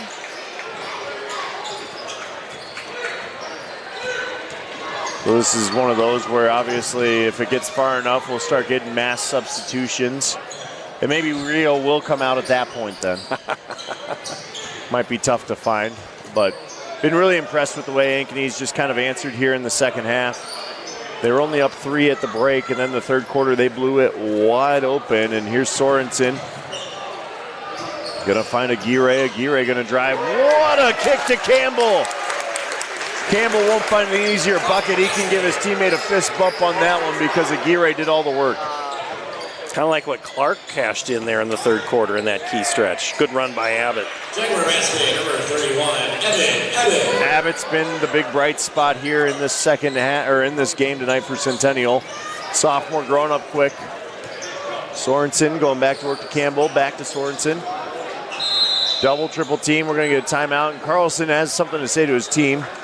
Not happy with the way that last one looked. Hawks, 30-second timeout. Yeah, he does have that look on his face, doesn't he? Like, what are we doing, guys? Here's one more look at it. Sorensen, the kick to Rio. Rio going to drive, gets the double, and beautiful pass to Campbell. That flash of the cut, the black jersey was just there, and you could just see it. It's one of those, like, in baseball or softball, you say you're hitting a beach ball because the ball's so big, or in football, you see the hole open up in slow motion. That's exactly what that play was like. Jasani Campbell up to 7 points, 7 points in the half, 9 on the night. Drew Sorensen has had a quiet second half for Ankeny. He hasn't had to be too big, and Rio Aguirre is really probably given more out than he's scored in this half as well. He's up to 5 in this half. He's got a 16 total thus far, but really impressed by this Ankeny Hawks squad. Jags have some building blocks, though. I think they've established a little bit of a foundation on what some of their offense can look like. Under 10, Aguirre going to work, kicks to the corner. Another quick kick out, blocked. And that's going to be a shot clock violation. Good defensive possession there for Centennial. You want, just a reminder, if the shot clock is 0, until you hear the horn, that is not a violation. They test that in the pregame. They had issues with that over at Waukee earlier this year, but I had some clarification from officials about exactly what's supposed to happen. Centennial looking for some brightness or a good spot here. Nice little fake drive, just a little strong there. Was Rex Jensen. Put back can't go for Mitchell, and Ankeny going to slow it right back down. We do have a quick score update. Waukee leading Johnston 38-37 through 3 quarters of play. CIML just so loaded this season, as they are every year, it feels like, and feels like that championship's just got to go through a Central Iowa team. Eastern Iowa has something to say about that. I think Kennedy, I think Linmar, Cedar Falls, really good squad. And that's going to go Centennial's way. The only thing good of that possession for the Hawks is they took 31 seconds off the clock. 2:33 to play, yeah. Nothing else. Yeah, not a pretty passing, one. Not a good shot, not a good flow. That's frustration. That's what a coach then, now Coach Carlson turns to, guys, I know it's a good win or it's a good, good effort, but here's what we still have to improve. Don't make bad habits a thing, right? And, keep good habits going. There's a long 3 just off the mark. Once again for Klingner. Klingner not really having a great night. He's been pretty quiet. He had 5 in the first half. Does not have a basket here in the second half, and that's a bad night for Klingner by his standards. Ankeny trying to milk this possession out. You respect it, certainly, that they're not pressing it too hard. Sorensen getting a little bit of a double team there. Now Aguirre, 6 on the shot clock, 5, 4, drive, Rio's got to shoot the three. He does. Nearly drops. Offensive board by Jasani Campbell. Campbell finds a couple more. That puts him up to 9 in the second half. It was clear that shot left before the horn. And before the shot, it's an offensive foul. They're going to call that on Jensen. Offensive foul charge number 5, Rex Jensen. His fourth, second. 19-point game. So moving out of this one, Centennial will drop to 1-7 on the season. Ankeny will move to 500 at 4-4. Does not get much easier, I think, for Centennial looking at their schedule. I didn't have it up with me, but, you know, again, it's a tough season ahead. So Centennial will be at Northwest, so not an easy night on Friday. Then home with Urbandale, Dowling Valley, and DCG. So they go on the road for one, and then a whole bunch of home games here at Centennial High School. Meanwhile, the Hawks, well, they'll keep trying to build on being 500 as we tick under a minute 30. Paul, what stood out tonight for you on both sides of the floor? Yeah, I think you got to look at the play of Rio Aguirre for sure. That's one. But, man, I think Sorensen and Campbell were also good additions. For Centennial, I thought Abbott had a good night as Aguirre. There's a big smile on his face. Hits the three. And that will cap off his night to a standing ovation, mind you. Aguirre will check out with 19 points on the night. That's a big night for Rio, and he really did pace his team this evening. A couple of seniors now getting in here. It looks like Carson Jones. Also Sammy Cowart, a junior. Hayden Carlson in. Little floater goes through for Hunter Runchie. And this is, again, experience minutes. Under a minute to play now. Runchie had 2 there.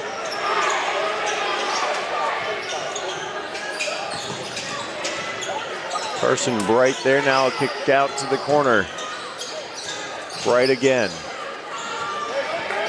Nice feed inside, just can't get it to go is Hayden Carlson. He was just off the mark. Under 20 seconds, 69-49.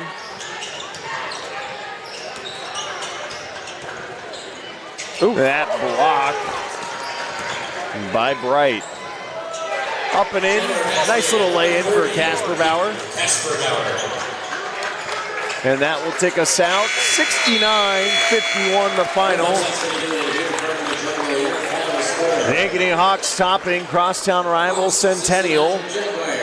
A big night for Rio Aguirre, 19 points for him. Campbell, Jasani Campbell that is, finished with 11. He had 9 in the second half. Drew Sorensen with 12 himself. Busy night for those three on the other side. Centennial getting a good night from Evan Abbott. He had, it looks like 15 on the night for him, as well as 11 for Sean Tunks. He had 5 in the second half. Really, Centennial went pretty stagnant there in the second half. Paul will wrap up with final thoughts there. Centennial just could not find much scoring. They opened with 33 in the first half.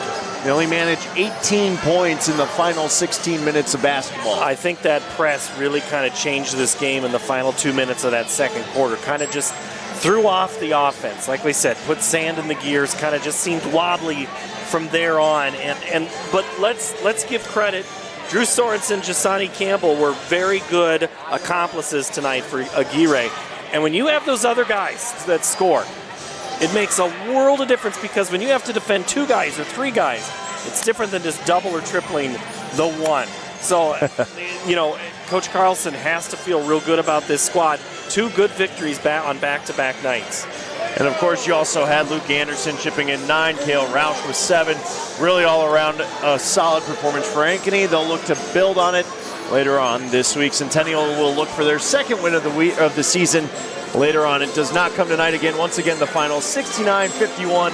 I'm John Schaefer for Paul Yeager, a great CISN crew tonight. Thank you for joining us on CISN. That'll wrap us from Ankeny Centennial.